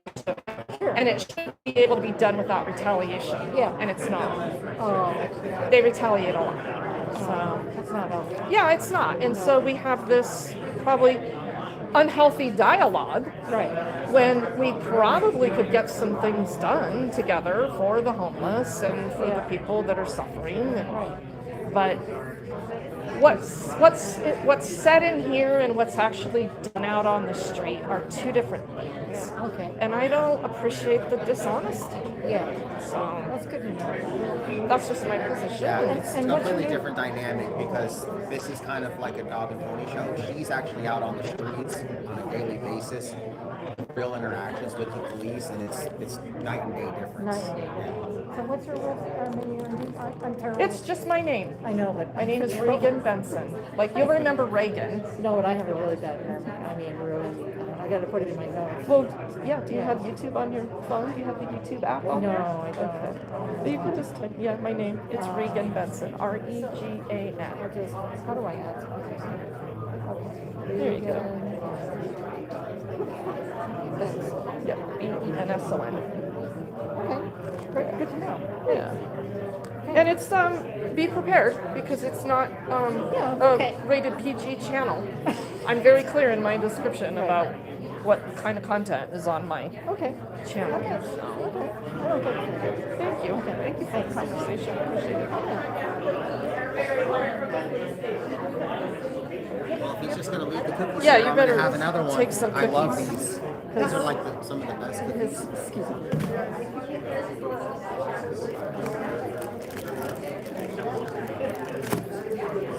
Well, now that I touched them all. Yeah, so anyway, it was good. You know what I noticed? This is what happened last time I was here. He tries to get in good with me, so that like it's like because he knows we're friends, so it's like he tries to be extra cool with me. I think that's what it is. It's like manipulation. Well, you do have the bigger camera, and he does know you have the bigger channel. Oh yeah. Oh yeah. Well, he think he knows like who I am and stuff. He knows exactly who you are. Yeah, indeed. Well, there he is over there. Yeah, in the back of the room. Is that bitch O'Neill back there? No, I didn't see him. That dumb bitch boy. That black one, he was here last time too. He's always here. So you missed a hell of a good Brian O'Neill bitch boy internal meltdown. So we actually go to hearing on Friday at noon. Oh yeah. Oh yeah. So So what happened? we didn't go to hearing today because he wants a few more days to think about it. Yeah, after the judge lets him refile when he didn't show up the first time. Right. She dismisses it. He shows up the next day, refiles it. She waives the filing fee. Yeah, he shows up today to make it a permanent protection order. My wonderful, highly intelligent attorney, Janie, is there, educating everyone. And you could see O'Neill's neck, the red. And he's texting like a madman. So maybe he's going to go get himself an attorney because apparently his only evidence is a text from a year and a half ago where a friend had texted him and said that they saw his address posted in a chat on a live stream back in April of 2024. That's his evidence to get a permanent protection order against me. Well, he is a very silly man. Hearsay. It doesn't even say I know. business channel. It I just know. says a channel. Well, and now my attorney asked him if I was the one who did it, and he said no. And she said, okay. Okay, thanks for the cookies. Thank you. We're on them. The lemon. Yeah, so he didn't do too good today. Yeah. I don't know if he's going to come back on He's gonna Friday. have to rethink his strategy. Right. To continue So he's this. going to try to arrest me between today and Friday. Oh yeah, that's his strategy. Hopefully I can get her. Yeah, that's what my husband said. He said, you're not coming home tonight. I said, why? He's like, because O'Neill's pissed. He's going to fucking find a way to arrest you. Well, he's not here, so. Oh, the bitch is probably hiding out there in the bushes. Let's go find him. Oh, here, I'll wait with your stuff. Okay.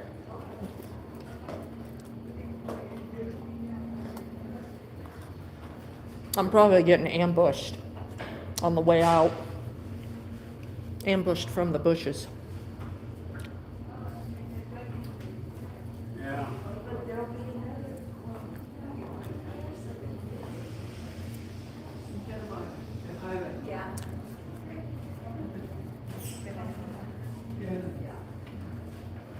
So yeah, this whole front license plate thing, the statute's pretty clear.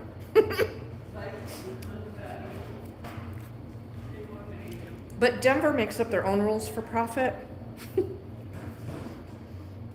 So they would never actually dismiss my tickets because I wasn't willing to appeal them.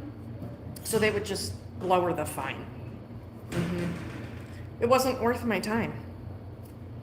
It just wasn't worth my time. And nobody else in this entire state pulls you over or tickets you for no front license plate except the city and county of Denver.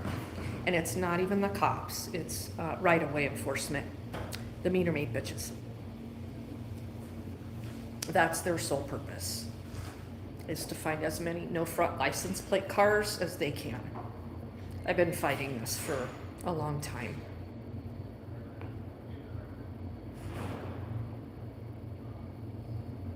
Yeah, these cookies are actually pretty good. So he took off? 'Cause I didn't really want to ask him a question. No, I think he's still in the room. Did you want to go in there? Yeah. Okay.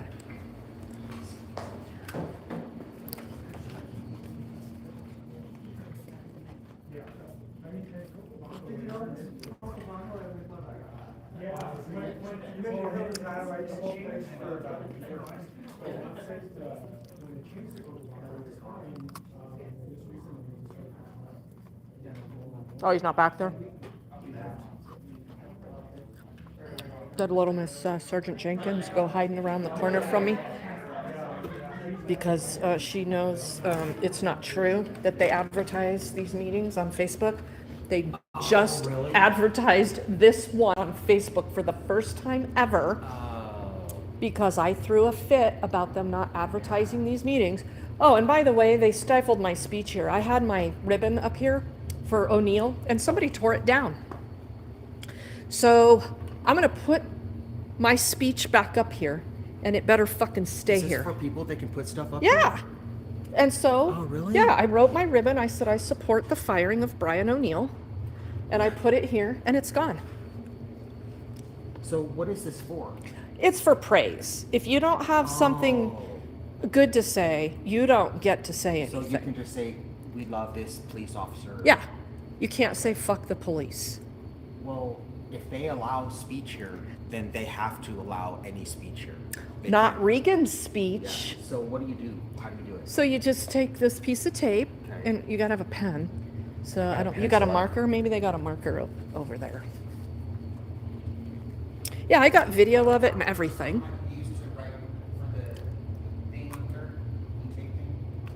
Sharpie? Is it a pen or a Sharpie?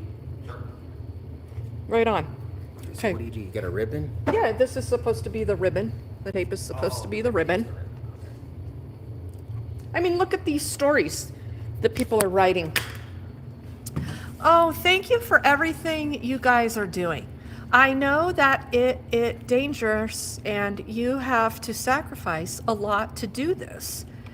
It means the world to me. They're was a time that I couldn't really stand up for myself. And I don't know if I would be alive today if it weren't for you. Now I'm finally able to go to nursing school and I can save people's lives. And then there's even more on the back. Who's in D3 that I like? Because I want to lead with something good and then with the bad, so that maybe they won't Good take it luck. down. This is your Is there Danos anyone? and Oh, Danos. Yeah, this is your whole Danos and D3. Matthews. Okay, I'm gonna say Matthews because Detective Matthews is freaking. He needs to be fired. All right. I can think of one cop that still may be over here. Where's the ribbon? I need a He's the ribbon one to who go took with me it. to jail. Everyone has a ribbon. Well, I don't know. Where do they get those? These have been up here for a real long time, and I think that's why they put the tape here, because there are no more ribbons. Because they have the tape. Oh, because you're supposed to write it on the ribbon, right? No. No, maybe not. Let me go ask him. So what was that cop's name that took me to jail that time that O'Neill shit his pants right here in the lobby and arrested me, and then went through my wallet and tried to set me up with contraband to take in the jail? What the hell was his name? He doesn't know.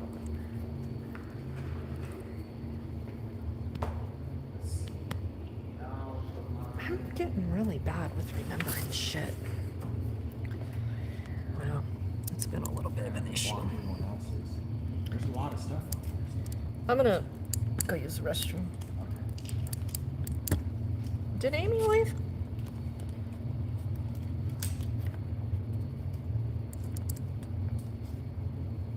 Maybe she's talking to Belle.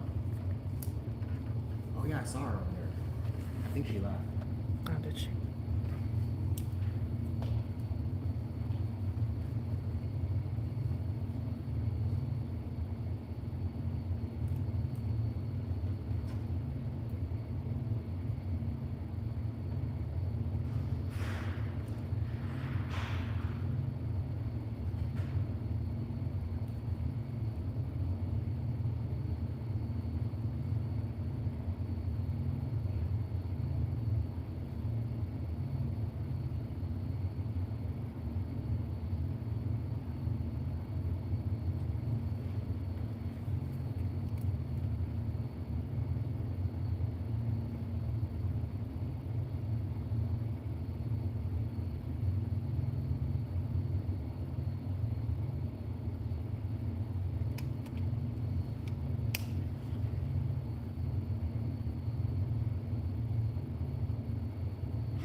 Coat drive. Yeah, don't bring coats here. They hate people that need coats. And thank you, whoever that was in the chat, for highlighting the amount of coats and blankets the Denver Police Department has been responsible for in orchestrating going right into the back of a trash truck for the past 20 years. And now they want to look good and, you know, do their annual coat drive. No questions asked. But if you take a coat, there's no guarantee we're not coming out the next day and throwing it away.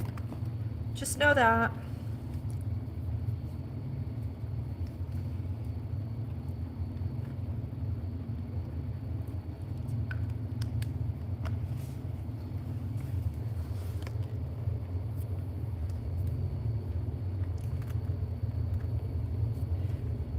You need a coat? Come to me. I'll get you a coat. Yeah, you have to use the tape, Mark. So yeah, I put one up there that was there was no profanity. There was, even though there could have been, and I just wrote on there, I support the firing of Brian O'Neill. So here, let's see what DMA writes. If you allow speech on this wall, to remove speech you don't like is illegal. Stop removing Regan's tape. Detective Matthews is a dangerous person and needs an evaluation. Honor your oath and don't take down my tape. Perfect. Very specific directions. You think they can follow that? So hold on. No, I need that. Oh, sorry.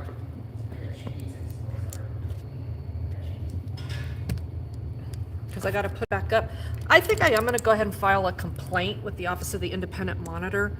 And if there's a mod in here that can put a link to the Office of the Independent Monitor, if you ever have a complaint about the Denver Police Department or the Sheriff's Department or any other sworn personnel, there are a few in the Denver Fire Department, you should file a complaint. It is the proper course of redress and protest to try to get your grievances addressed. Will your complaint be investigated? Probably not. It's probably going in the trash. I'm not gonna lie. However, you should utilize the process because it confirms and codifies the pattern and practice of the Denver Police Department not investigating and holding their own accountable.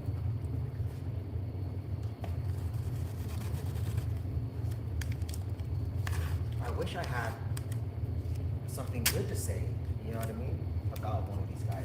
Well, the rules should be only if you have something good to say. Each ribbon on the station wall represents one person in our community who sees, supports, needs, and appreciates our Okay, law well, that's enforcement interpretation. officers. Sure. I mean, I appreciate the fact that Detective Matthews needs an evaluation, right? I mean, that's up for interpretation. It's not objective. Absolutely. And I support the firing of Brian O'Neill. Yeah.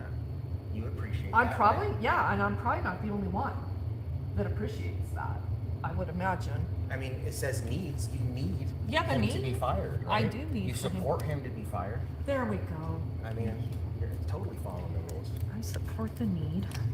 Yeah, use that. I support the need We're to good. fire O'Neill. People like And us. I appreciate. Put these words in all caps though. Okay, I see. No, I support- see the need. I see see- the need. I see Or did I? the need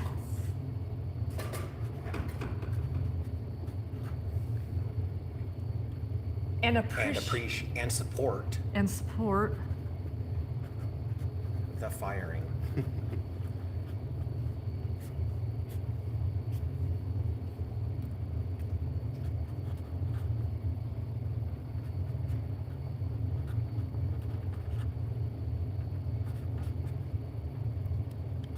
Sergeant O'Neill.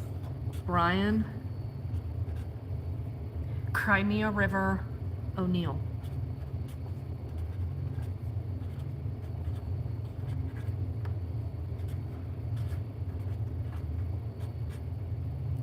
You might need to add a little bit more tape to Yeah, like, extend it. Yeah. Yeah, And because you're gotta put I appreciate. oh, I forgot appreciate. Yeah, but you can put at the end. Yeah. I yeah. appreciate you not removing my tape. Okay. Yeah. Yeah, just attach it. Yeah, attach it like this on there. Okay. I very much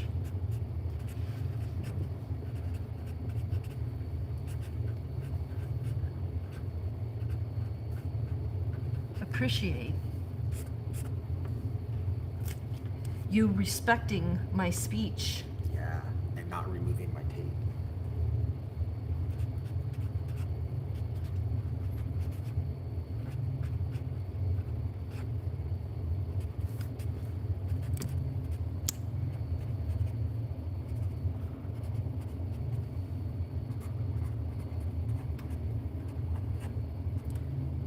Also known as canceling it.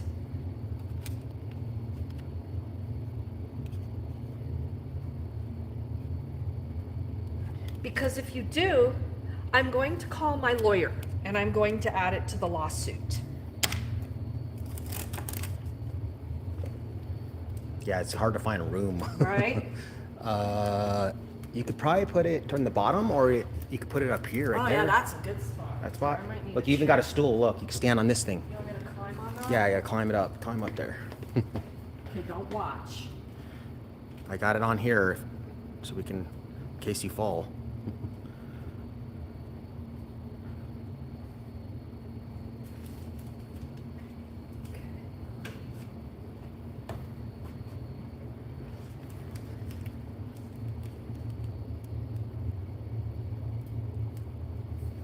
Maybe they won't take it down if it's up high.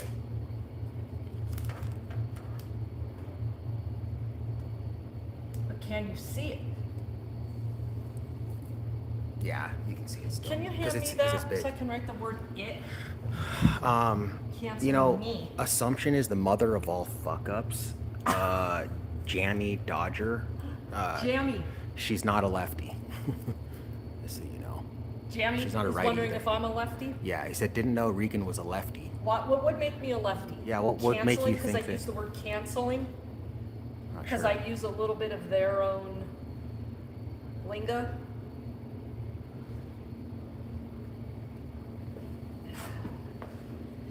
It's cancel culture. Am I wrong? Yep.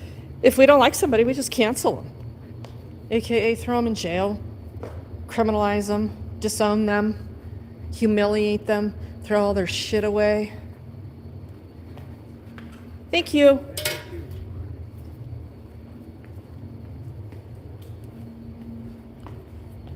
That was a good meeting. I got some clarification on what I thought I knew about why the cops are going to start going into the La Paz micro community where the homeless are. And it has nothing to do with rebuilding relationships. It has to do with their new quote unquote management over at La Paz being a bunch of traitors, if you will, to the community, to the homeless community, because they think that they should cater to the neighbors who want it shut down. So let's let the police go in there, because the police aren't going to be spying on everything that's going on in there and with everyone. They're just going to have coffee. Well, I would think that if some homeless individuals wanted to have coffee with a cop, they would come on over here to District 3 or go find your stupid asses in your cars and ask you if they could go have coffee with you. No homeless individual anywhere in the city and county of Denver wants to have fucking coffee with a fucking Denver cop. Jeez. And you know that freaking. What's the half-mast thing? Because these Oh, I flags don't are know. like to the ground. Did you see this? Sorry, I But interrupted you. that Karen lady. And if you and Amy weren't there, I don't know if you would have said this, but talking about, you know, we have just people sleeping in their cars. Sleeper Like, cars. I want you to enforce my feelings and then just force stuff that I don't like, even though it's not a law. How does this lady, this is the mindset of Americans. I want violence and force Yes. and coercion used against a person who's down doing on their nothing. luck and is sleeping in their car that's Yeah. not hurting me at all. Yep. Like, dude, wow. You want to talk about trying to have to wrap your brain around the things that we encounter out on the streets and with all the haters. It's a little bit challenging. It's challenging. Does anybody know what the half-mast for the flags is about?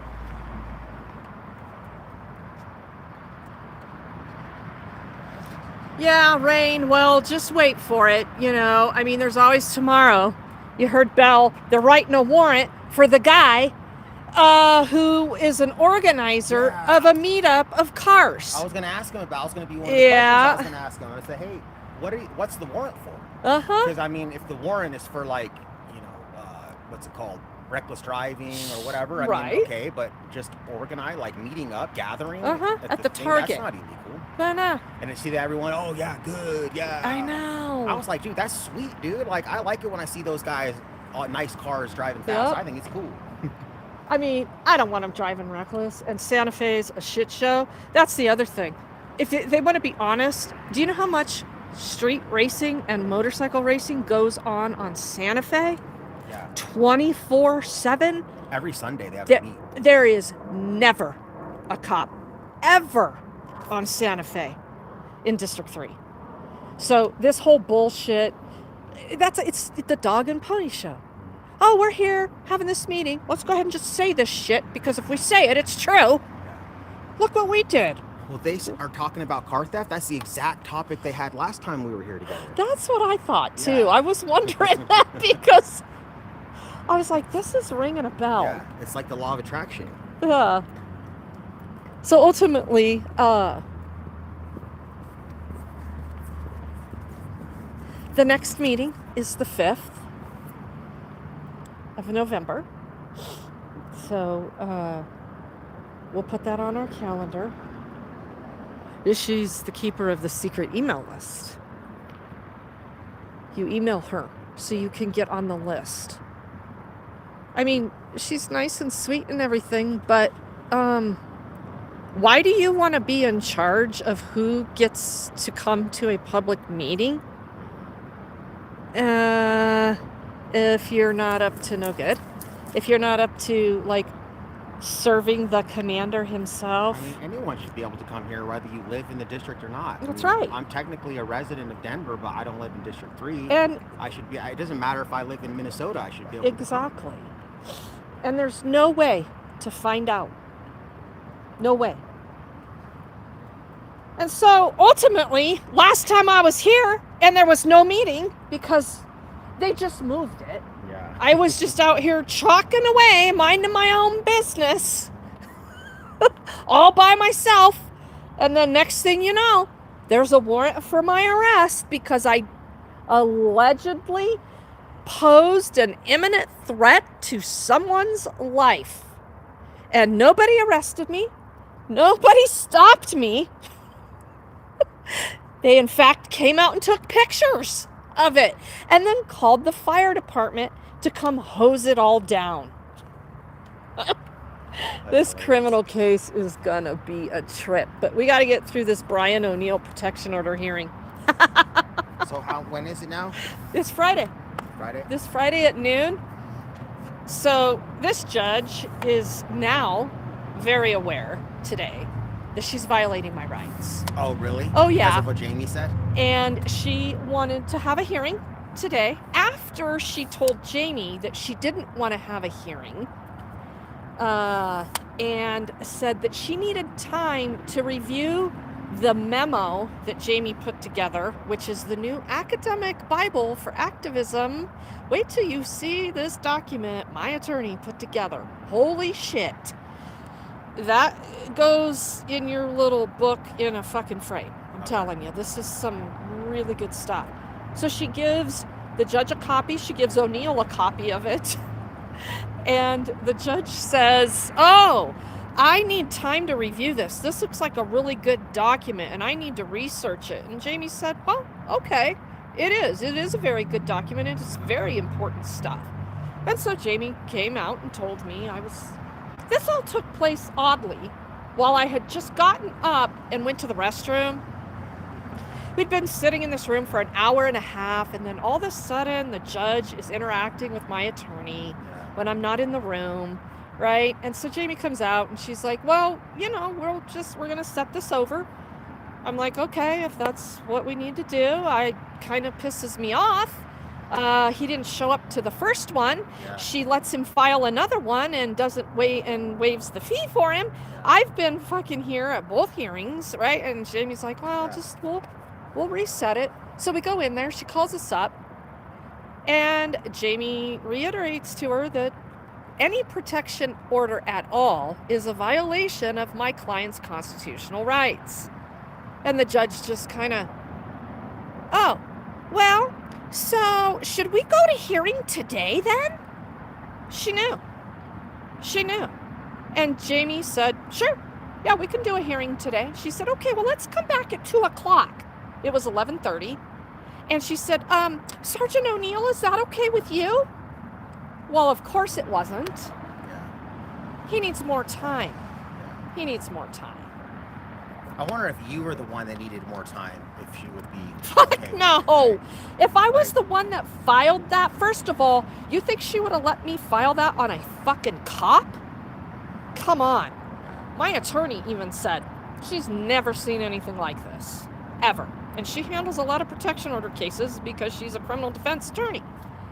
And so if I would have filed something and then not shown up and it got dismissed, you think she would have let me refile it and waive the fee for me? So what kind of conversations is Brian O'Neill having?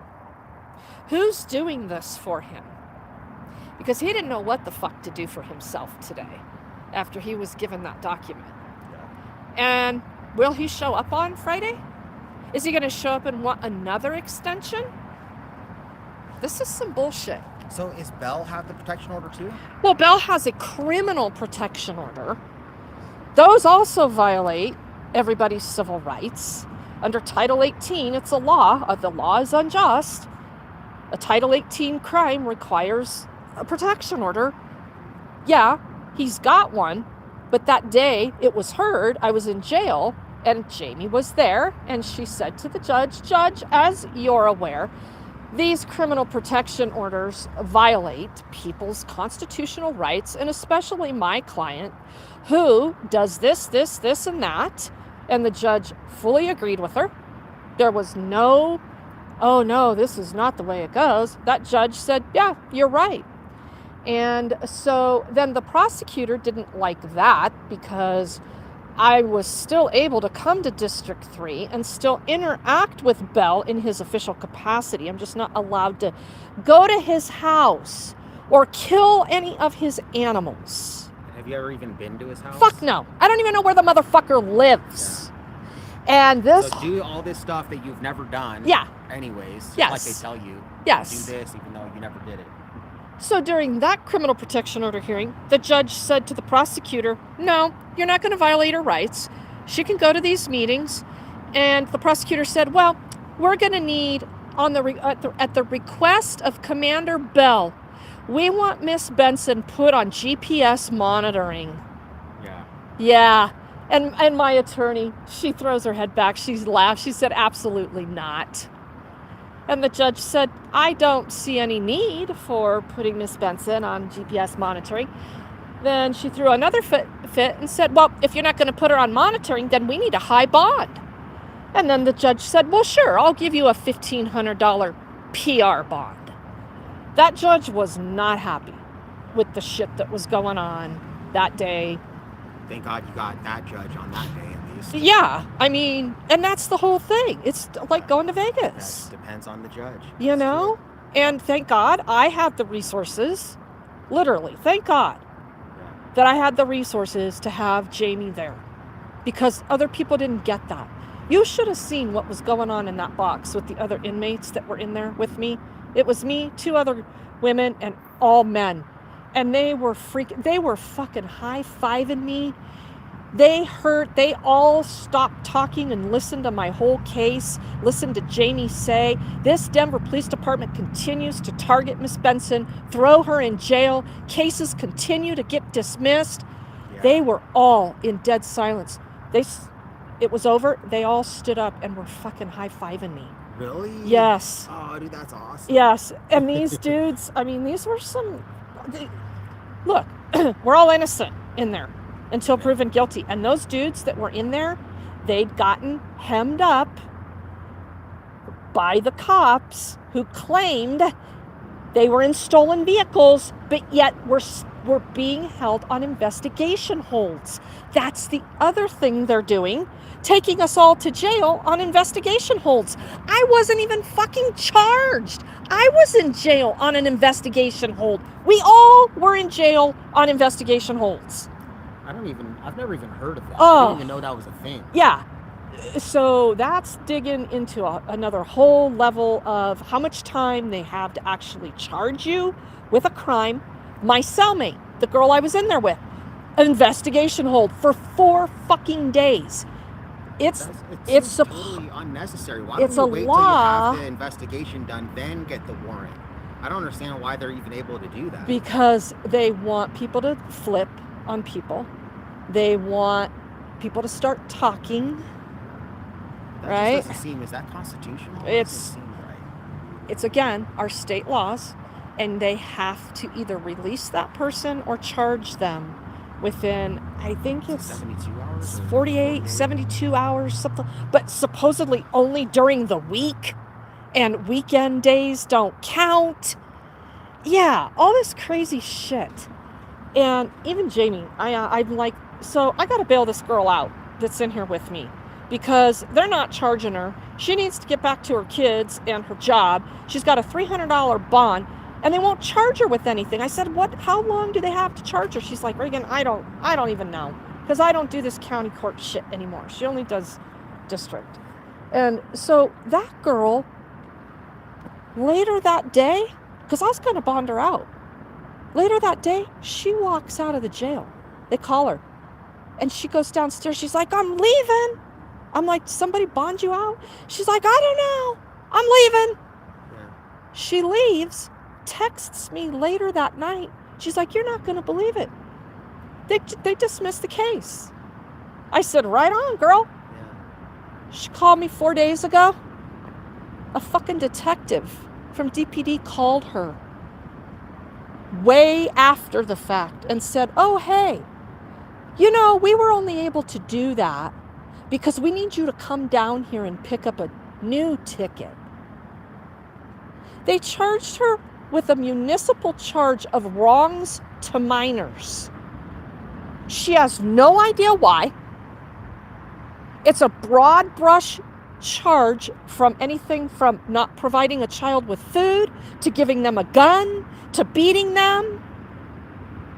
You know why they did it? Because they realized they fucked up.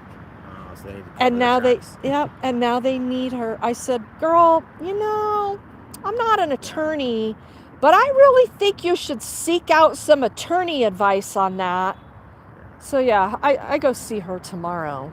Yeah, they're playing damage control. Oh yeah, they are. They figured out after I filed a complaint, Yeah. this is my theory, they figured out what cell I was in. Yep. Uh-huh. You know, and that's the thing, and I've noticed that sometimes people that associate with you, they get retaliated against. Because now they're like, fuck, You think? she's talking to Regan, so now we got to cover our tracks because she's going to tell her, and then we're going to get in trouble, right? So I've got the ticket. I got the detective's name. I filed a complaint on her behalf with the Office of the Independent Monitor for what they're doing to her. She's very young. She's got bright potential, but she does not understand her rights, and she thought they were doing her a favor. So she quick hopped on the bus and went down and met that fucking detective to get her ticket. Because they told her, yeah, if you don't come get this ticket, you know, those state charges are probably going to put you in prison. Oh, yeah. Yeah, I'm like, girl, really? Yeah. Really? Shit. She's like, well, I don't know what to do. I mean, I'm trying to stay out of jail. La, la, la, la.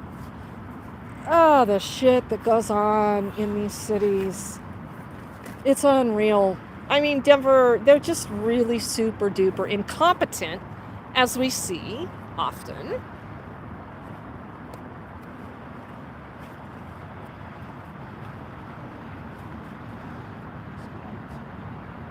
Did they clean that dirty wall, Sir Campbell? Let's go check that out. I don't think so. It's stained. It's water stained. It's pig pen stained. They must have had a pig roast out here. Was there a pig roast going on the cement here? Did pigs get together and pig roast each other? Did Brian and Joel get together and pig roast each other on the cement? How dangerous. Draw a guillotine. What? You want me to draw a guillotine? I can't draw a guillotine. I don't even know how to pronounce the fucking word. Fucking fed up. Draw a guillotine. Where is fucking Fed Up? Does anybody know? You want to come with me to my truck? I brought the Discovery for you. Oh, yeah. Can I hang on to it and read through it? Yeah. Awesome. Yeah, thank you. And also, Milo texted me or emailed me Sweet Tea's complaint. Right on. So there's some forward it to good you. shit going down with some accountability that I'm really excited about. But DMA and I have been out watching Sheridan again because there exists this little bit of unfinished business where there exists a criminal report, a criminal investigation right here in District 3 that involves a one Jeffrey Martinez, the chief of police over in Sheridan, who more likely than not knew that all of our personal information was being released through his department. Yep. Is Including that Social O'Neill the Security pig? numbers. Hey, turn that down! Oh, look, is he waving at you? Look, We he's just waving. got done listening to Bell talking about noise complaints. Turn that shit down. You see him waving at you and shit? Going like this? Honking? Was he? Is that Who him? was that bitch? Oh, I thought that was O'Neill. Fuck, who knows? I thought you knew him. He's gonna tell some lie. And that's the other thing. O'Neill's trying to tell some lies. I mean, go figure that. But at any rate, so there exists this little bit of unfinished business with an investigation where Jeffrey Martinez, who used to be a commander over here in the Denver Police Department, and became the chief of police over in Sheridan. Now, if you'll recall, we participated in some activism over there, and there was a mass arrest. And in the case where DMA was going to court, Jeffrey Martinez showed up and tried to petition the judge to issue a permanent restraining order banning DMA and I. He wanted to ban us entirely from Sheridan. Do you remember that? We weren't allowed to go anywhere near the government building. Yeah, we weren't allowed to go to any city council meetings or anything like that. And the judge decided that we could go, but I was not allowed to personally record though, for whatever reason. I can go, but I can't record it. So everyone else had to record for me. I wasn't allowed to touch the camera. And then remember that one time, and I was like trying to help Sweet Tea like change the battery out or something, and I just grabbed the camera, and then Martina was over there taking pictures and shit. Yes. And then nothing ever came of that. But then they ended up. Remember, I went to jail. I went to jail for. Oh, they got the warrant for me too, and it was because I went there to do public records. And while I was there, I was talking about making conversation with them about their victim impact statements or something like that. And because of that, they said, because I could only go there if I had official business. Because of that, I was there for not official business, because while I was waiting, I was talking about something else. But the judge, she dismissed that shit. She said, like I said, the judge was not having all The their judge fucking bullshit, knew. dude. So Martinez went before her and asked her to issue these restraining orders against me and DMA because we were responsible for Walk you to your car. a bomb threat. What else? Well, they said that we people just go to their following them. houses. Yeah, That you and people I. being followed, driving by their houses, and like one cop said there was a bullet that came through his house and stuff. It's all in here. You can read about it. So this is why, we're going to review some of this again because we think this is resurrecting again over here through the Denver Police Department. And they're once again trying to associate us with some type of, violent faction of society. In Trump's new Trump world, it appears this current administration gets to decide who is a domestic terrorist, minus the police. Yeah, so at any rate, we've been back over in Sheridan. If you haven't seen the most recent video DMA just published, it's really good, on Denver Metro Audit's channel, not 2.0, just his regular channel. You need to go watch that because it tells a very, very important story. And so, look, we're very transparent. We may not spiel all the strategy, but we're a hell of a lot fucking smarter than any cop anywhere, including you. Mass surveillance girl detective over there at the counter threats department of the DPD, who sat there and watched my live stream, watched me allegedly create life safety issues for these fucking pussy boys. Oh, this place. So they're trying to paint a new narrative that we're violent and that we're calling for violence against police. And it's a fucking lie. Did I say that loud enough? And what this detective did, she went through my fucking live stream, and the bitch was too stupid to even save the whole fucking live stream from the counter threats department. So she put together pieces of my live stream that she wanted to submit as evidence along with her dialogue of what was said. And she left out, an hour and 10 minutes of the fucking live stream. Yeah, this case is going to be such a fucking joke. Well, like they say, the punishment is the process. Yeah, the process is the punishment. And so they're just hoping that during this process, they're going to be able to add charges, arrest me for some fucking protection order violation like they were trying to do to him. This shit's going to stop. It really is going to stop. Right on. Yeah, Thank you. So enjoy. Yeah. Oh, I'm gonna. Take a picture, like scan the documents. So I have it. You have them all. Yeah. Yeah. Because I think there's a lot of... Yeah, you're going to be eyebrow raising when you read that stuff. So I've already read a couple of them. So. Thanks for being here. Yep. Appreciate it. Yeah, talk to you later. Okay. Talk to you later this week. Yeah, for sure. Bye. Take care.